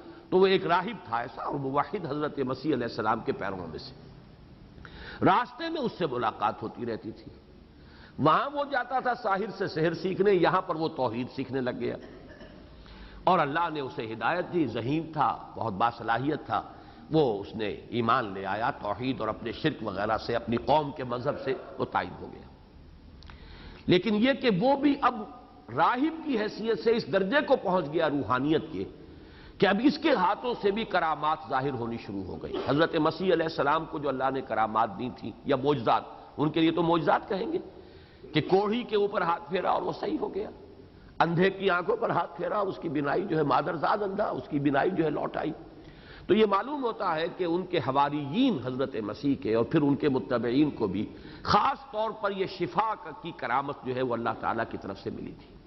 وہ اس نوجوان میں بھی پیدا ہو گیا، اب اس کا چرچا ہو گیا پوری، یعنی اس مملکت کے اندر کہ ایک نوجوان ہے، وہ اتنا بزرگ ہے، اتنا اونچا ہے، صاحب کرامت ہے، کوڑھیوں کو درست کر رہا ہے اور مادرزاد اندھوں کو بینائی جو ہے اس کے ذریعے سے اللہ تعالیٰ دے رہا ہے۔ چرچا پہنچ گیا بادشاہ تک۔ بادشاہ نے اسے بلایا، تم کون ہو اور تمہارا یہ کیا ہے مسئلہ؟ اس نے وہاں بیان کیا اپنی توحید، میں تو ایک رب کا ماننے والا ہوں اور اس رب ہی نے مجھے یہ جو کچھ عطا کیا ہے اس کا عطا کردہ ہے، کوئی میری ذاتی میرا کمال نہیں۔ یوں سمجھیے حضرت ابراہیم کی سنت جو نمرود کے دربار میں انہوں نے کہا تھا، اس نوجوان نے اس بادشاہ کے دربار میں کلمہ توحید بلند کیا۔ اس پر غضبناک ہو کر بادشاہ نے اسے ہلاک کرنے کا فیصلہ کیا۔ مختلف طریقے آزمائے گئے، ایک بڑی اونچی چٹان کے اوپر سے اس کو نیچے پھینکا گیا، اس کا کچھ نہیں بگڑا، اور کوئی کام اس طرح کیا کہ لے جاؤ اسے سمندر میں ڈبو دو، ڈبونے کی کوشش کی گئی، سمندر میں نہیں ڈوبا۔ وہ طرح طرح کے حربے آزمائے گئے، کوئی اس کے اوپر ہتھیار کارگر نہیں ہو رہا تھا، کوئی اس کے اوپر جو ہے تدبیر اس کی ہلاکت کا ذریعہ نہیں بن رہی۔ بالآخر اس نوجوان نے کہا بادشاہ سے کہ اگر تم مجھے مارنا ہی چاہتے ہو تو میں تمہیں بتا دیتا ہوں ترکیب، تم بے اسم رب الغلام کہہ کر تیر چلاؤ میرے اوپر، اس نوجوان کے رب کے نام سے میں یہ تیر چلا رہا ہوں، تو میں مر جاؤں گا، میری ہلاکت آ جائے گی۔ چنانچہ وہ تیر چلایا گیا بے اسم رب الغلام 3 مرتبہ کہہ کر، اور معلوم ہوتا ہے کہ کوئی بہت بڑا جمگھٹا اور بہت بڑا وہ جو تھا ایک مجمع، اس میں یہ کام کیا گیا، اور وہاں پر یہ جب تیر چلایا گیا کن پٹی پر تیر لگا ہے اور وہ اس بچہ فوت ہو گیا، لیکن نتیجہ کیا نکلا؟ پورا مجمع ایمان لے آیا، آمنا برب الغلام، ہم اس نوجوان کے غلام، یہ جو نوجوان تھا غلام، اس کے رب پر ایمان لے آئے۔ گویا کہ اب جس چیز کے لیے ہلاک کیا جانا تھا وہ تو تباہی جو ہے وہ اس بادشاہ کے اعتبار سے تباہی جو ہے آ گئی۔ اب اس نے یہ کیا کہ سڑکوں پر جگہ جگہ گڑھے کھدوائے گئے، خندقیں کھدوائی گئیں، آگ جلائی گئی، اور جو بھی قائم رہا توحید پر اسے اس آگ میں جلا کر بھسم کر دیا گیا۔ تو گویا کہ کثیر تعداد میں اہل ایمان کو انہوں نے جلایا۔ یہ ہے وہ واقعہ اصحاب الاخدود کا، جس کا کہ تذکرہ اس حدیث کی روح سے جسے امام مسلم نے بھی روایت کیا ہے، دوسری ائمہ حدیث کے علاوہ، یعنی امام ترمذی، امام نسائی وغیرہ کے علاوہ امام ترمذی بھی لائے ہیں، اور پھر یہ کہ امام مسلم لائے ہیں، صحیح حدیث ہے، لہذا اس حدیث کو بھی ہم رد نہیں کر سکتے۔ البتہ اس کو تقویت پہنچانے والی ہے تاریخی روایات۔ مولانا مودودی صاحب نے بڑی محنت کی ہے، اور میں یہاں اصل میں آج آپ کو نوٹ کرا ہی دینا چاہتا ہوں کہ اگرچہ میں نے جو بھی قرآن مجید کا علم اور فہم اللہ نے مجھے عطا کیا ہے، میں نے 4 سورسز معین کی ہیں اپنی، جہاں سے مجھے یہ فیض حاصل ہوا ہے، جہاں جہاں سے میں نے استفادہ کیا ہے۔ مولانا مودودی اور مولانا ابو الکلام، ابو الاعلیٰ اور ابو الکلام، یہ ایک لائن میں ہیں، ان کا ایک دعوتی تحریکی انداز، انقلابی انداز۔ مولانا فراہی، مولانا اصلاحی یہ دوسرا انداز ہے، تدبر قرآن کا انداز ہے، تفسیر القرآن بالقرآن اس کا انداز ہے، نظم قرآن کی اہمیت ہے۔ 2 شیوخ ہیں، شیخ الہند مولانا محمود حسن رحمۃ اللہ علیہ اور شیخ الاسلام مولانا شبیر احمد عثمانی رحمۃ اللہ علیہ، اور 2 ڈاکٹرز ہیں، ڈاکٹر اقبال اور ڈاکٹر رفیع الدین، چونکہ میں نے پچھلے درس میں ڈاکٹر رفیع الدین کا بھی حوالہ دیا ہے، اور ان کی کتاب قرآن اور علم جدید یہ میں نے پڑھی تھی، یہ کوئی 50s کی بات میں کر رہا ہوں، اور مجھے اس سے بہت فائدہ ہوا تھا۔ تو میں نے 4 سورسز، اور اس میں ایک عجیب پیدا ہوئی ہے، اسے لفظی سند کہہ لیں۔ 2 شیخ ہیں، شیخ الہند، شیخ الاسلام، 2 یہ ہی بنتے ہیں، فراہی اور اصلاحی۔ 2 ابو ہیں، ابو الکلام، ابو الاعلیٰ، 2 ڈاکٹرز ہیں، ڈاکٹر اقبال اور ڈاکٹر رفیع الدین۔ یہ میرا جو ہے حدود 4 کہہ لیں، 4 میں نے ڈائمنشن سے بھی تعبیر کیا ہے۔ ان میں خاص طور پر آج مولانا اصلاحی اور مولانا مودودی کے مابین ایک جو فرق ہے اس کو میں چاہتا ہوں کہ آج کے اس صورت کی تفسیر کے حوالے سے اس کو نمایاں طور پر واضح کر دوں، شاید کسی اور مقام پر وہ اتنا نمایاں نہ ہو۔ اور وہ یہ ہے کہ مولانا اصلاحی صاحب میں حدیث نبوی سے استغنا، بلکہ اس سے آگے بڑھ کر حدیث نبوی کا استخفاف، اس کی تحقیر جو ہے یہ بڑی شدت کے ساتھ موجود ہے۔ اس صورت میں آ کر تو اس درجے نمایاں ہوئی ہے کہ اس اصحاب الاخدود کے پورے واقعے کا انکار اور بے تکی باتیں اور لا یعنی باتیں ہیں، اور یہ تو ان کا تو کوئی یعنی ذکر کرنا بھی جو ہے وہ گویا کہ وقت کا ضیاع ہے، حالانکہ ان میں ایک حدیث وہ بھی ہے جو میں نے آپ کو بتائی جو صحیح مسلم کی ہے۔ دوسری حدیثیں کوئی ہوتی جن کی سند نہ ہوتی، ان کے بارے میں اگر یہ انداز اختیار کرتے تو بات دوسری تھی۔ پھر ایک عجیب بات کہی ہے، ایسی چیز جس کے کوئی شواہد نہیں، ایک بالکل مجہول واقعہ ہے، وہ کیسے ہم قرآن مجید کی تفسیر کے اندر اس کو ایک اہمیت دے سکتے ہیں؟ حالانکہ واقعہ یہ ہے کہ مولانا مودودی ان کے مقابلے میں انہوں نے اس قدر محنت کی ہے کہ ثابت کر دیا کہ تاریخی واقعہ ہے، سن دے دیے ہیں کہ کس سن میں یہ واقعہ ہوا ہے، اور مغربی مورخین کے حوالے دے دیے ہیں۔ اب میں حیران ہوں کہ یہ تفہیم القرآن لکھی جا چکی تھی جبکہ مولانا اصلاحی صاحب یہ تدبر لکھ رہے ہیں۔ تو یہ کہ آج میں نے محسوس کیا کہ شاید محنت بھی نہیں کی ہے مولانا اصلاحی صاحب نے۔ ایک طرف تو یہ کہ حدیث نبوی سے جو ہے ان کے اندر نہ صرف یہ کہ استغنا اور نشوز ہے بلکہ استخفاف ہے حدیث کا۔ اتنی اہم حدیث کو اٹھا کر پھینک دینا یہ بڑے دل گردے کا کام ہے، میں سمجھتا ہوں، کم سے کم یہ کہ میں تو اس کا تصور بھی نہیں کر سکتا۔ دوسری طرف یہ کہ محنت نہیں، یعنی میں تو حیران رہ گیا ہوں۔ تفہیم القرآن کو آپ پڑھیے، مولانا مودودی نے کس تفصیل کے ساتھ وہ تاریخی حوالوں سے بات ثابت کر دی ہے کہ یہ چیزیں جو ہیں یہ موجود ہیں۔ جیسے کہ آپ کو معلوم ہے اصحاب کہف کا واقعہ، یہ بھی حضرت مسیح علیہ السلام کے متبعین تھے کہ جو توحید کے اوپر کاربند تھے، اور بادشاہ نے انہیں 3 دن کی مہلت دی تھی کہ باز آ جاؤ ورنہ تمہیں رجم کر دیا جائے گا، اور وہ بھاگ کر جو ہے ایک کہف میں پناہ گزین ہو گئے۔ اور گبن کی جو کتاب ہے rise and decline of the Roman empire, اس کے اندر دی اسٹوری آف 7 سلیپرز موجود ہے۔ 7 وہ تھے اور 8واں ان کا کتا تھا۔ وَيَقُولُونَ سَبْعَةٌ وَثَامِنُهُمْ كَلْبُهُمْ، اور اسٹوری آف 7 سلیپرز گبن کی کے ہاں موجود ہے۔ اور وہ ترکی کے علاقے میں یہ واقعہ ہوا تھا، اور وہی رومن امپائر کا مرکز رہا ہے، بہت بڑا شرک کا گڑھ رہا ہے۔ لیکن بعد میں 300 برس بعد جب ان کو اللہ نے اٹھایا ہے تو انقلاب آ چکا تھا، رومن امپائر جو ہے خود عیسائیت اختیار کر چکی تھی۔ بالکل اسی طرح کا معاملہ ہے کہ جو تاریخی اعتبار سے ثابت ہے، اس کا میں آپ کے سامنے خلاصہ بیان کر رہا ہوں۔ یہ تاریخی روایات ابن ہشام، طبری، ابن خلدون یہ لے کے آئے ہیں، اور مولانا اصلاحی صاحب کہہ رہے ہیں کہ مجہول واقعہ، اس کی کوئی حیثیت ہی نہیں۔ ایک طرف تو ابن ہشام اور طبری اور ابن خلدون بیان کر رہے ہیں، دوسری طرف جدید مورخین، سیاح، رومن سیاح، ان سب نے وہ واقعات درج کیے ہیں اپنے ہاں۔ وہ واقعات کیا ہیں اس کو بھی سمجھ لیجئے۔ ہوا یہ تھا کہ ہمیر یا یمن میں ایک بادشاہ تھا، وہ کہیں آیا چل کر، اور وہ مدینہ منورہ میں جہاں یہودی آباد تھے وہاں کچھ عرصے ٹھہرا، اور وہاں اس نے یہودیت اختیار کر لی، متاثر ہوا، اور 2 وہاں سے علماء کو، یہودی علماء کو لے کر وہ واپس گیا اپنے ہاں ہمیر یعنی یمن میں۔ انہوں نے جا کر وہاں پر تبلیغ کی، اور اس کی پوری مملکت جو ہے اس نے یہودی مذہب اختیار کر لیا۔ اسی بادشاہ کا بیٹا ذو نواس، یہ مشہور بادشاہ گزرا ہے وہاں کا، وہ ذو نواس جو تھا وہ اس میں اتنا متشدد ہوا یہودیت میں کہ اس نے نجران کے شہر پر، نجران کی بستی پر حملہ کر دیا، اس لیے کہ وہاں سب نصارہ آباد تھے۔ یہ نجران ہی سے آیا تھا وفد نصارہ کا سن 9 ہجری میں، جس نے کہ آ کر حضور سے جو مناظرہ کیا تھا، اور پھر وہ جو مباہلہ جو آیا ہے کہ اس کا ذکر جو ہے سورہ آل عمران میں موجود، نجران کا عیسائیوں کا وفد تھا۔ یہ نجران جو ہے بہت طویل عرصے سے یہ عیسائیت کا مرکز رہا تھا۔ اس نے وہاں حملہ کیا، اور حملہ کر کے لوگوں کو مجبور کیا کہ وہ یہودیت اختیار کریں اور نصرانیت سے، عیسائیت سے تائب ہو جائیں۔ لوگوں نے انکار کیا، 20,000 انسانوں کو اس نے آگ میں زندہ جلوایا، اور اس کا سن معین ہو رہا ہے، یہ اکتوبر سن 523 عیسوی کا واقعہ ہے۔ البتہ اس کے بعد 2 ہی سال بعد سن 525 میں کوئی ایک شخص یہاں سے بچ کر نجران کا جو ہے بھاگ کر گیا ہے عیسائی، اس نے ابرہہ نے جو یعنی حبشہ میں عیسائی سلطنت تھی وہاں جا کر شکایت کی، یا ایک روایت ہے کہ قیصر روم کے دربار میں پہنچ گیا، وہاں شکایت کی۔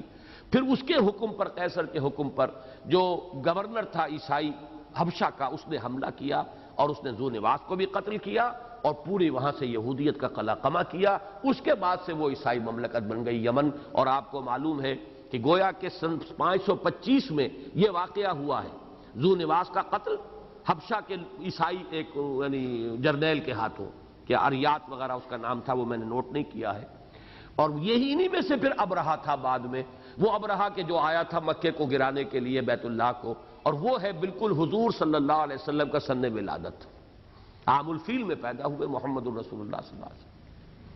اس اعتبار سے 561 ہے حضور صلی اللہ علیہ وسلم کا ولادت کا سن، 560 یا 561 نہیں، 570 یا 571، 560 نہیں، 610 میں وحی کا آغاز ہوا۔ تو اس اعتبار سے مولانا مودودی صاحب نے تفصیل سے دیا ہے، مورخین اور سیاح جہاں جہاں ان واقعات کا ذکر ہے، تو معلوم ہوا کہ اصحاب الاخدود کے بارے میں یہ واقعہ کہ اہل ایمان موحدین کو کثیر تعداد میں زندہ آگ میں جلوایا گیا ہے، یہ واقعہ تاریخی طور پر ثابت، اور یہ واقعہ جو ایک حدیث کے روح سے بھی یہ دونوں آپس میں کوریبوریٹ کرتے ہیں، ان کے اندر کوئی تضاد نہیں ہے، لیکن اس کو رد کر کے میرے نزدیک یہ ایک بڑی ہی عجیب سی نشانی ہے اس کی کہ حدیث سے دور بھاگنے کا جو ایک جذبہ ہے آدمی کو کہاں سے کہاں لے جاتا ہے۔ مولانا اصلاحی نے اس سب کو قیامت ہی کے اوپر محمول کر دیا ہے، قیامت میں جہنم کے اندر جھونکا جائے گا، اور قیامت میں جس جہنم میں جھونکنے سے پہلے ان کو بٹھایا جائے گا کناروں کے اوپر تاکہ وہ دیکھ لیں کہ اس جہنم میں ہمیں، یہ سب چیزیں حق ہیں، لیکن کیا اس صورت میں اس واقعے کا ذکر ہو رہا ہے؟ یہ بالکل میرے نزدیک، میں سخت لفظ استعمال کر رہا ہوں، بچگانہ بات ہے کہ جو کہی ہے مولانا اصلاحی صاحب اس سورہ مبارکہ کی تفسیر میں، بچگانہ سے زیادہ لفظ جو ہے ہلکا میں استعمال نہیں کر سکتا۔ باقی یہ ہے کہ یہ واقعہ جو ہے اصحاب الاخدود کا، جیسا کہ میں نے عرض کیا، صحیح حدیث سے ثابت، صحیح مسلم کی روایت، اور دوسری طرف تاریخی جو ہے حوالے، ان سے یہ پورا کا پورا واقعہ جو ہے ہمارے سامنے آ رہا ہے، لہذا اس میں کسی شک و شبے کی گنجائش نہیں۔ قتل اصحاب الاخدود، ہلاک ہو گئے، برباد ہو گئے خندقوں والے، اور کون سی خندقیں؟ النار ذات الوقود، آگ والی خندقیں، آگ جو بڑی ایندھن والی، بہت ہی بھڑکنے والی آگ۔ اذ ہم علیہا قعود، جبکہ وہ بیٹھے ہوئے تھے اس پر، خندقوں کے کناروں پر بیٹھے تماشا بھی دیکھ رہے تھے۔ وَهُمْ عَلَى مَا يَفْعَلُونَ بِالْمُؤْمِنِينَ شُهُودٌ، اور پھر وہ دیکھ رہے تھے، دیکھیں یہاں پہ شہود کا لفظ آ گیا، شاہدین و مشہود سے اس کا تعلق جوڑ لیجئے، اور وہ جو کچھ کر رہے تھے اہل ایمان کے ساتھ اس کا نظارہ بھی کر رہے تھے، تماشا کر رہے تھے۔ ہوتا ہے شب و روز تماشا میرے آگے، بازیچہ اطفال ہے دنیا میرے آگے، وہ تماشا دیکھ رہے تھے اہل ایمان کے جلنے کا، جو چیخیں ہوں گی، جو چنگھاڑیں ہوں گی، ان میں بچے بھی ہوں گے، ان میں عورتیں بھی ہوں گی، جو کچھ ہو رہا تھا اس کا تماشا کر رہے تھے۔ وَمَا نَقَمُوا مِنْهُمْ، اور نہیں تھا انہیں کوئی غصہ، کوئی انتقام ان کا جو تھا نہیں تھا، مگر صرف اس بنیاد پر إِلَّا يُؤْمِنُوا بِاللَّهِ الْعَزِيزِ الْحَمِيدِ، کہ وہ ایمان لے آئے تھے اللہ پر جو العزیز ہے، الحمید ہے، زبردست ہے، اپنی ذات میں خود ستودہ صفات، اپنے آپ ہی اس کی حمد ہو رہی ہے، کوئی حمد کرے نہ کرے وہ محمود ہے، اس لیے کہ جس کو کہتے ہیں کہ حاجت مشاطہ نیست صورت دل آرام را، ایک قابل حمد مقام وہ ہے جس میں حمد کی ضرورت ہی نہیں رہتی۔ آفتاب آمد دلیل آفتاب، وہ تو خود ہی اس کی حمد جو ہے آپ سے آپ ہو رہی ہے، اپنے وجود سے ہی گویا کہ خود محمود ہے وہ ذات، اور العزیز زبردست، اس پر ایمان لے آئے تھے، یہ جرم تھا، اس پر ناراضگی تھی، اس کا انتقام تھا۔ وَمَا نَقَمُوا مِنْهُمْ، اب آپ نوٹ کیجئے یہ آیتیں کب نازل ہو رہی ہیں، ابتدائی دور ہے، صحابہ کے ساتھ یہی کچھ تو ہو رہا ہے۔ کیا ہو رہا ہے بلال کے ساتھ، کس طرح گھسیٹا جا رہا ہے، اور ٹھیک ہے آگ کے الاؤ تو نہیں جلے، لیکن دہکتے ہوئے انگاروں پر تو لٹائے گئے تھے خباب بن الارت رضی اللہ تعالی عنہ، ننگی پیٹھ دہکتے ہوئے انگارے زمین پر بچھا کر کہا گیا لیٹ جاؤ، لیٹ گئے، وہ کھال جلی، چربی پگھلی کمر کی، اسی سے وہ انگارے ٹھنڈے ہوئے، یہ سب کچھ ہوا ہے۔ یہ گویا کہ در حقیقت وہ خوش طرح باشد کے سر دل براں گفت آیت در حدیث دیگراں، یہ ابو جہل کو، امیہ ابن خلف کو بتایا جا رہا ہے، بدبختو تم آج وہ کر رہے ہو جو تم سے پہلے وہ ذو نواس کر چکا تھا، یا وہ بادشاہ کر چکے تھے، وہ ظالم کر چکے تھے جنہوں نے ہمارے اہل ایمان کو اس طریقے سے زندہ جلایا تھا، لیکن یہ کہ نہ وہ رہے نہ تم رہو گے، اور قیامت کے دن جو ان کے ساتھ ہونا ہے وہی تمہارے ساتھ ہو کر رہے گا، تم ہماری پکڑ سے بچ کر جانے والے نہیں ہو، ہماری گرفت سے کوئی تمہیں چھڑانے والا پھر نہیں ملے گا۔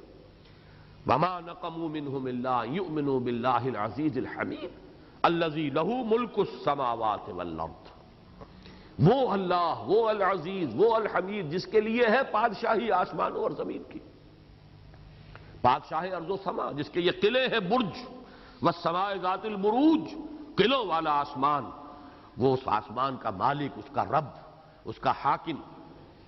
واللہ علی کل شیء شہید، اور اللہ تو ہر چیز کو خود دیکھ رہا ہے، اس کے نگاہوں کے سامنے۔ یہ میں نے نوٹ کیا تھا، شہود اور شہید، یہ ان دو آیتوں میں بھی الفاظ آ گئے، اور شاہد و مشہود، اس اعتبار سے داخلی طور پر جو گواہی ہمیں مل رہی ہے، القرآن یفسر بعضہ بعضا، اس کے حوالے سے، تو واقعہ یہ ہے کہ یہاں پہ شاہد و مشہود سے دیکھنا، دیکھنے والا اور جو دیکھا گیا، گویا کہ ناظر و منظور یہاں مراد ہے، دیکھنے والے اور وہ جنہیں دیکھا گیا، تماشا کرنے والے اور جنہیں تماشا دیکھا گیا۔ مجھے وہ شعر یاد آ گئے، کبھی بالکل ہائی اسکول کے زمانے میں سنے تھے، مجھے یہ بھی معلوم نہیں کس کے اشعار ہیں، شاید جگر کا طوطی بولتا تھا، اس دور میں ان کے اشعار ہوں گے۔ دیوانہ بنانا ہے تو دیوانہ بنا دے، ورنہ کہیں تقدیر تماشا نہ بنا دے۔ اے دیکھنے والوں مجھے ہنس ہنس کے نہ دیکھو، تم کو بھی محبت کہیں مجھ سا نہ بنا دے۔ آج میرا تماشا کر رہے ہو، کہیں تمہارا تماشا نہ بن جائے۔ تو جن کا تماشا کیا جا رہا تھا، اب وہ ہوں گے تماشا دیکھنے والے، اور جو تماشا دیکھ رہے تھے اب وہ تماشا بنیں گے۔ تم کو بھی کہیں تماشا نہ بنا دے، دیوانہ بنانا ہے تو دیوانہ بنا دے، ورنہ کہیں تقدیر تماشا نہ بنا دے۔ تو یہ شاہد مشہود ناظر و منظور کے معنی میں، وشاہد و مشہود۔ وَهُمْ عَلَى مَا يَفْعَلُونَ بِالْمُؤْمِنِينَ شَهُودٌ وَمَا نَقَمُوا مِنْهُمْ إِلَّا يُؤْمِنُوا بِاللَّهِ الْعَزِيزِ الْحَمِيدِ الَّذِي لَهُ مُلْكُ السَّمَاوَاتِ وَالْأَرْضِ وَاللَّهُ عَلَى كُلِّ شَيْءٍ شَهِيدٌ إِنَّ الَّذِينَ فَتَنُوا الْمُؤْمِنِينَ وَالْمُؤْمِنَاتِ ثُمَّ لَمْ يَتُوبُوا فَلَهُمْ عَذَابُ جَهَنَّمَ وَلَهُمْ عَذَابُ الْحَرِيقِ۔ یقیناً وہ لوگ کہ جنہوں نے فتنے میں ڈالا، پرسیکیوٹ کیا، جنہوں نے تشدد کیا، جنہوں نے تعذیب کی اہل ایمان کی، جو اللہ پر ایمان لائے، توحید پر ایمان لائے۔ جان لیجئے حضور کی بعثت سے پہلے دین عیسیٰ، وہی دین برحق تھا، لہذا وہ اس وقت کے اہل ایمان وہ تھے جنہیں جلایا گیا خندقوں کے اندر۔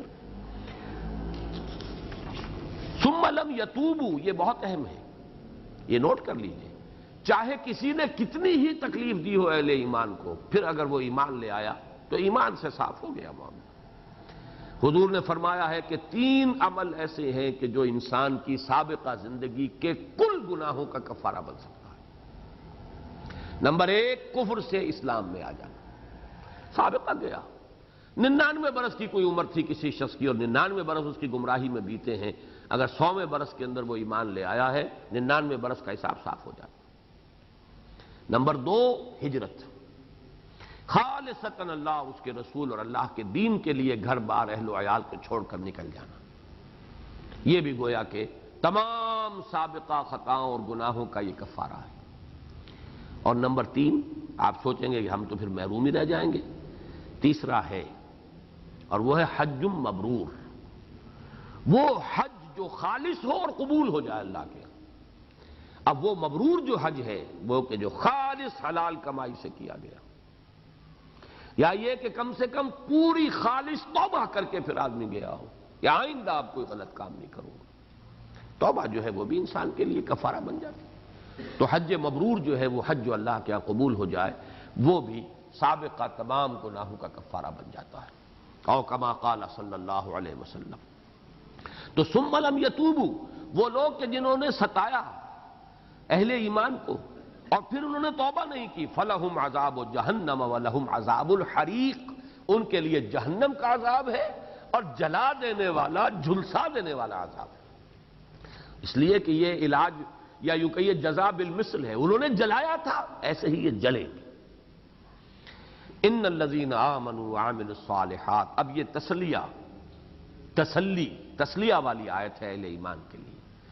دنیا میں آدمی جل گیا، مر گیا، آج مر گیا کل مر جائے گا، آج نہ مرا چند دنوں بعد مرے گا، چند سالوں بعد مرے گا، کوئی بات نہیں، لیکن جو قائم رہا، ثابت قدم رہا ایمان پر، توحید پر، ان الذین آمنوا وعملوا الصالحات لہم جنات تجری من تحتها الانہار ذلک الفوز الکبیر۔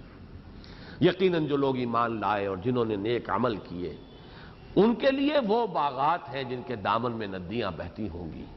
یہی ہے بڑی کامیابی، الفوز الکبیر، بہت بڑی کامیابی. دنیا کی زندگی تو ہے ہی عارضی، فانی ہے، آج نہیں کل، کل نہیں پرسوں، جانا تو ہے، کسی طور سے تو جانا ہے. کوئی پھوڑا نکل آتا ہے انسان کو جس کی سوزش کم نہیں ہوتی ہے اس آگ کی جو جلن ہے اس سے. کینسر ہو گیا ہے، اور جس طریقے سے آدمی پھر کینسر کا مریض ختم ہوتا ہے.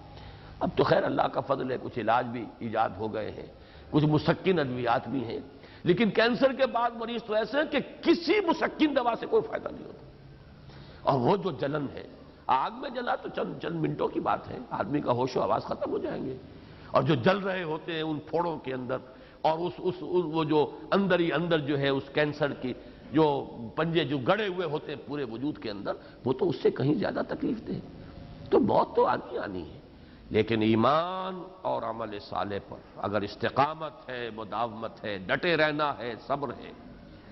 وہ جو پھر سورہ عنکبوت کا پہلا رکوع ذہن میں آ رہا ہے، لیکن اب وقت نہیں ہے کہ میں اسے بار بار دہراؤں. وہ لوگ لازماً والذین آمنوا وعملوا الصالحات لنکفرن عنہم سیئاتہم ولنجزینہم احسن الذی کانوا یعملون. وہ لوگ جو ایمان لائے اس پر ثابت قدم رہے، ایمان کے عملی تقاضوں کو پورا کرتے رہے، ہم لازماً ان سے ان کی تمام خطاؤں کو، گناہوں کو، برائیوں کو، تقصیرات کو معاف کر دیں گے، محو کر دیں گے، اور انہیں لازماً بہترین جو ان کے اعمال ہوں گے ان کے حساب سے ان کو مرتبہ دیں گے اور ان کا مقام معین کریں گے. وہ وعدہ جو ہے اللہ کا پختہ ہے. ان الذین آمنوا وعملوا الصالحات لهم جنات تجری من تحتها الانہار ذلک الفوز الکبیر. یہ 11 آیتیں ہو گئیں. اس کے بعد 11 آیتیں اس سورہ مبارکہ کی جو ہیں ان میں کوئی لغوی بحث زیادہ نہیں کرنے کی ضرورت پیش آئے گی، لیکن ان میں ایک عجیب ردم ہے. اس کو پڑھتے ہوئے ان بطش ربک لشدید انہ هو یبدئ ویعید وهو الغفور الودود ذو العرش المجید فعال لما يريد هل اتاك حديث الجنود فرعون وثمود بل الذين كفروا في تكذيب والله من ورائهم محيط بل هو قرآن مجید في لوح محفوظ. یہ ردم اس کا جو ہے اس میں ایک سیکوینس ہے، اس میں جلال بہت ہی یوں سمجھیے کہ پرجلال مقام ہے یہ قرآن مجید کا. اس میں جلال کی شان ظاہر بھی ہونی چاہیے، اللہ کے بندوں کو جس طریقے سے ستایا گیا، جلایا گیا. ان بطش ربک لشدید، یقیناً تیرے رب کی پکڑ بہت سخت ہے. یہاں خطاب کس سے ہو رہا ہے؟ بظاہر محمد صلی اللہ علیہ وسلم سے اور آپ کی وساطت سے اہل ایمان سے. کن کو سنایا جا رہا ہے؟ بلال کو، خباب بن الارت کو، ابو فقی کو، آل یاسر کو، سمیہ کو، عمار کو سنایا جا رہا ہے. گھبراؤ نہیں، یہ کہیں بچ کر نکلنے والے نہیں ہیں. امیہ ابن خلف کو تو پھر خود حضرت بلال رضی اللہ تعالیٰ عنہ نے اسے قتل کیا ہے میدان بدر میں ان کے ہاتھوں. یہ تو بدلے تو آ گئے ہیں. ابو جہل کی گردن پر حضور صلی اللہ علیہ وسلم نے اپنا پاؤں مبارک رکھا ہے. وہی ابو جہل کہ جس نے ڈالا تھا حضور کی گردن کے اندر اپنی چادر کو بل دے کر، رسی کی شکل دے کر، اور ڈالا تھا اور پھر کھینچا تھا کہ آپ کی آنکھیں اگل پڑی تھیں. وہی ابو جہل تھا. جب وہ میدان بدر میں جو ہے وہ کھجور کے کٹے ہوئے تنے کی مانند پڑا تھا تو حضور آئے تھے، اس کی گردن پر آپ نے اپنا پاؤں رکھا اور فرمایا ھذا فرعون ھذہ الامہ، یہ اس امت کا فرعون ہے. تو یہ تو بدلے تو ہو گئے. بس یہ ہے کہ ایک وقت ہے، امتحان ہے. ابھی اہل ایمان تمہارے لیے امتحان ہے، ابھی آزمائش ہے، ابھی اللہ تعالیٰ تمہارے صبر کا امتحان لے رہا ہے. بلکہ اللہ کیا امتحان لے رہا ہے، لوگوں کو دکھانا چاہتا ہے. ٹھوک بجا کے دیکھ لو ہمارے ان بندوں کو، کہیں کوئی کمزوری ہے ان میں، ان کے عزم میں، ان کے ارادے میں، ان کے پائے ثبات میں کوئی لغزش آتی ہے. حضور صلی اللہ علیہ وسلم کو بھی اللہ نے 10 برس تک کوئی پروٹیکشن نہیں دی، پورے 10 برس. یہ تو در حقیقت یوم طائف کے بعد ہے جو پروٹیکشن ملی ہے حضور کو. پورے 10 برس تک کوئی پروٹیکشن نہیں. گویا کہ کھلی چھوٹ تھی، جس طرح چاہو آزما لو ہمارے بندے کو صلی اللہ علیہ وسلم، اس کے صبر اور ثبات کا جس طرح چاہو امتحان لے لو. ہم آپ بیچ میں نہیں آئیں گے، ہم تمہارا ہاتھ نہیں روکیں گے، ہم تمہارے جسم کو شل نہیں کریں گے، آزما لو. اسی وقت تو پھندا ڈال سکا نا وہ. اگر اللہ کا اذن نہ ہوتا تو پھندا کیسے ڈال لیتا حضور کی گردن میں. یہ ہے لیکن ان کی تسلی کے لیے ان بطش ربک لشدید. گھبراؤ نہیں، ان کی پکڑ بھی آیا چاہتی ہے اور تیرے رب کی پکڑ بڑی سخت ہے۔ یہ کیا تمہیں سزا دے رہے ہیں؟ جو سزا ان کو ملے گی اس کا تم تصور نہیں کر سکتے۔ آل یاسر تو ہلاک ہو گئے، لیکن یہ کہ ان کے لیے تو ثم لا یموت فیہا ولا یحیا، نہ پھر ان کے لیے موت ہوگی نہ زندگی ہوگی۔ ان بطش ربک لشدید انہ ھو یبدئ ویعید، یقیناً وہی تو ہے جو پہلے پیدا کرتا ہے پھر اعادہ کرتا ہے، دوبارہ پیدا کرتا ہے۔ یہ باعث بعد الموت کی طرف اشارہ ہے۔ دنیا میں تم دیکھتے ہو زمین پڑی ہوتی ہے بے آب و گیا، بارش برستی ہے، پھر اس میں زندگی ہی زندگی ہے، معجزاً ساقی وہ نقشہ نظر آ جاتا ہے۔ وَهُوَ الْغَفُورُ الْوَدُودُ، وہ غفور بھی ہے ودود بھی ہے۔ دیکھیے اس کو اچھی طرح نوٹ کیجئے، ذات باری تعالیٰ اور صفات باری تعالیٰ میں اصلاً اللہ تعالیٰ غفور ہے، اصلاً وہ ودود ہے، لیکن وہ منتقم بھی ہے اس لیے کہ وہ عادل ہے۔ مظلوم کی داد رسی یہ بھی اس کی رحمت کا، یہ اس کا تقاضا ہے، لیکن اصلاً اس کی ذات رب ہے، پالنے والا ہے، پروردگار ہے، پالن ہار ہے، پرورش کنندہ ہے۔ یہ خلق کیا ہے؟ الخلق عیال اللہ، یہ تو اللہ کے لیے اس کے عیال کے مانند ہے، یہ تو اس کے جیسے گھر والے ہوتے ہیں کسی کے، یہ تو اس طریقے سے اس کے اپنی مخلوق، لیکن یہ کہ اس کی اس شان پر دھوکہ نہ کھا جانا۔ سورۃ الانفطار، یا ایھا الانسان ما غرک بربک الکریم الذی خلقک فسواک فعدلک، وہ عادل بھی ہے اور اس کے عدل کا تقاضا ہے کہ مجرموں کو سزا دے اور مظلوموں کی داد رسی فرمائے۔ جنہیں انہوں نے جلایا تھا اب ان کی نگاہوں کے سامنے وہ جلائے جائے، یہ اس کے عدل کا تقاضا ہے۔ باقی ہے وہ وَهُوَ الْغَفُورُ الْوَدُودُ، غفور یہ فعول کے وزن پر، اور ودود بھی یہ ہے جس کو کہتے ہیں مبالغے کا صیغہ، بہت بخشنے والا۔ ودود بہت محبت کرنے والا، اہل ایمان سے بہت محبت کرنے والا۔ ذو العرش تخت والا یعنی بادشاہ ارض و سما۔ المجید بہت بزرگ، بہت بلند، بہت عظمت والا۔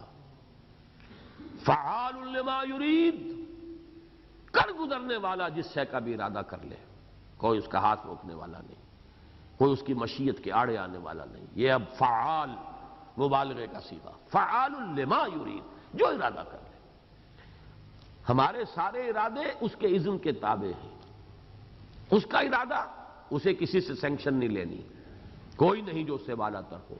فعال لما یرید، هل اتاک حدیث الجنود۔ باقی انسان دھوکہ کھا جاتا ہے اپنے لاؤ لشکر پر، اپنی نفری پر۔ ابو جہل کا بھی نقشہ آگے چل کر آئے گا۔ اس نے کہا تھا حضور سے، محمد تم نے دیکھا نہیں میری چوپال کے اندر سب سے زیادہ لوگ بیٹھے ہوتے ہیں، میری عزت ہے یہاں پر۔ جیسے پٹھانوں میں بھی ہوتا ہے، ان کی بیٹھک ہوتی ہے، کیا اسے کہتے ہیں وہ، جی حجرہ، اور غالباً وہاں طاق یا اوطاق کہلاتے ہیں یہ سندھ میں۔ اب جس کا جتنا بڑا حجرہ ہوگا اتنی بڑی اس کی نفری ہے، اتنے اس کے حواری ہیں، اتنے ہی لوگ آ کے بیٹھتے ہیں اس کے ہاں، حقہ پیتے ہیں، کچھ کھانا پینا چلتا ہے۔ تو میری نفری جو ہے، میری مجلس، میری محفل مکے میں سب سے بڑی ہے۔ آگے چل کر آئے گا فَلْيَدْعُ نَادِيَهُ سَنَدْعُ الزَّبَانِيَةَ، پکار لے وہ اپنی اس مجلس والوں کو، اپنے حواریوں کو، ہم جہنم کے فرشتوں کو بلا لیں گے۔ وہ جب پہنچیں گے ہم اس مقام پر انشاءاللہ اس کی وضاحت ہوگی۔ تو هل اتاک حدیث الجنود، یہ جو لاؤ لشکر لوگوں کے پاس جمع ہو جاتے ہیں دنیا میں، وہ بڑا دھوکے میں ڈال دیتے ہیں۔ کون سے ہیں یہ لاؤ لشکر والے؟ فرعون و ثمود، وہ فرعون ذو الاوتاد الذین طغوا فی البلاد، یہ آگے چل کر اب زیادہ دور نہیں ہے، سورۃ الفجر بھی آ جائے گی۔ وہ لاؤ لشکر والا، میخوں والا فرعون، اور ثمود بڑی طاقتور قوم۔ ان سب کے تمہارے پاس کہانیاں، ان کے واقعات، ان کی تاریخ سے واقف ہو چکے ہو کہ نہیں؟ هل اتاک حدیث الجنود فرعون و ثمود، یہ یہاں پہ روح سکون کس کی طرف ہے؟ پہلے کس کی طرف تھا؟ بلال کی طرف، آل یاسر کی طرف۔ اب کس کی طرف ہے؟ امیہ ابن خلف کی طرف اور ابو جہل کی طرف۔ تمہیں اپنے لاؤ لشکر پر، اپنے حمایتیوں پر، اپنی محفل والوں پر، اپنی مجلس والوں پر، اپنے حجرے والوں پر فخر ہے؟ تمہیں یاد ہے فرعون کا لاؤ لشکر؟ تمہیں معلوم ہے سطوت ثمود کی؟ هل اتاک حدیث الجنود فرعون و ثمود بل الذین کفروا فی تکذیب واللہ من ورائہم محیط۔ بلکہ حقیقت یہ ہے کہ جو کفر کرتے ہیں وہ جھٹلاتے ہی رہتے ہیں، وہ تو تکذیب ہی میں لگے رہتے ہیں، جبکہ اللہ ان کے پیچھے سے ان کا احاطہ کیے ہوئے ہے۔ یہ ایک عجیب کیفیت ہے اس آیت کے اندر۔ میں نے بارہ بیان کیا ہے، کوئی شخص جو ہے اس وقت اس کی بڑی روبسٹ ہیلتھ ہے، بہت جسم جو ہے، اسے پتہ نہیں ہے کہ اندر کینسر کی بنیاد پڑ چکی ہے، وہ چلتا ہے پاؤں اکڑ کر زمین پر مار رہا ہے، اس کے اندر توانائی ہے، پتہ نہیں کہ اندر سے پرچہ چاک ہو چکا ہے، اندر کینسر جو ہے وہ جڑیں جما چکا ہے۔ اسی طریقے سے کوئی شخص سمجھتا ہے کہ میری بڑی سطوت ہے، وجاہت ہے، بھٹو صاحب کو یقین تھا آخری وقت تک مجھے پھانسی چڑھا ہی نہیں سکتے، یہ میرے لیے نہ معلوم کہاں کہاں سے، کس کس ملک سے، کس کس حکمران کی طرف سے آئے گا معاملہ، ممکن ہی نہیں کہ مجھے یہ سولی چڑھا سکے۔ اور وہاں یہ ہے کہ قضاء و قدر کے جو کارکن ہیں فرشتے، وہ مسکراتے ہوں گے کہ یہ کس مغالطے میں، کس خیال میں ہے، حقیقت کیا ہے، ما درچ خیال ہے وہ فلک درچ خیال۔ اسی طرح یہ لاؤ لشکر والے جو ہیں، یہ اپنے زوم میں، اپنی طاقت میں، اپنے گھمنڈ میں، اپنی دولت، اپنی سطوت، اس میں مگن ہو کر جھٹلاتے رہتے ہیں، اور اللہ ان کا گھیراؤ کیے ہوئے ہے۔ واللہ من ورائہم محیط، پکڑے ہوئے ہیں، گھیراؤ میں آئے ہوئے ہیں، کہیں بھاگنے کی جگہ ہے نہیں ان بدبختوں کے، لیکن اپنی غفلت کے اندر۔ بل الذین کفروا فی تکذیب واللہ من ورائہم محیط۔ اس میں پھر تسلی ہے ان کے لیے، بلال کے لیے، ابو فقیہ کے لیے، آل یاسر کے لیے، گھبراؤ نہیں، اللہ یہ کہیں بھاگنے والے نہیں ہیں، کہیں دوڑ نہیں سکیں گے۔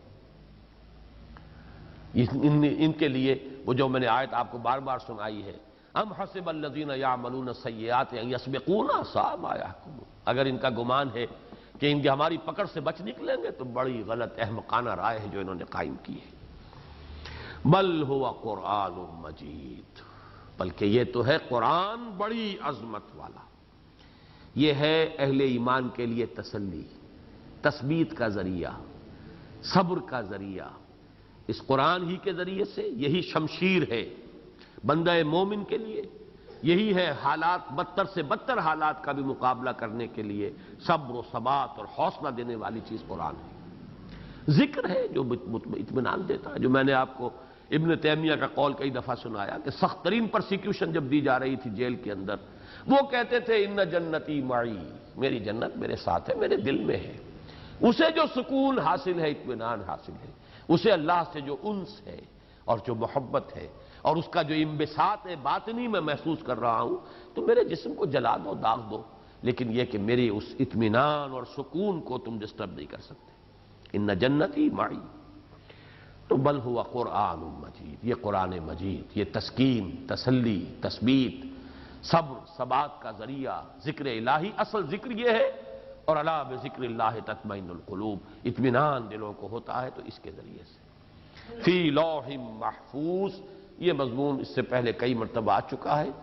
انہ فی ام الکتاب لدینا لعلی حکیم، ام الکتاب ہے اصل اللہ کے پاس ہے، وہ یہ جس کو کہا گیا ہے کہ یہ قرآن فی کتاب مکنون، انہ لقرآن کریم فی کتاب مکنون لا یمسہ الا المطہرون، کہیں اسے کتاب مکنون کہا گیا، کہیں لوح محفوظ کہا گیا۔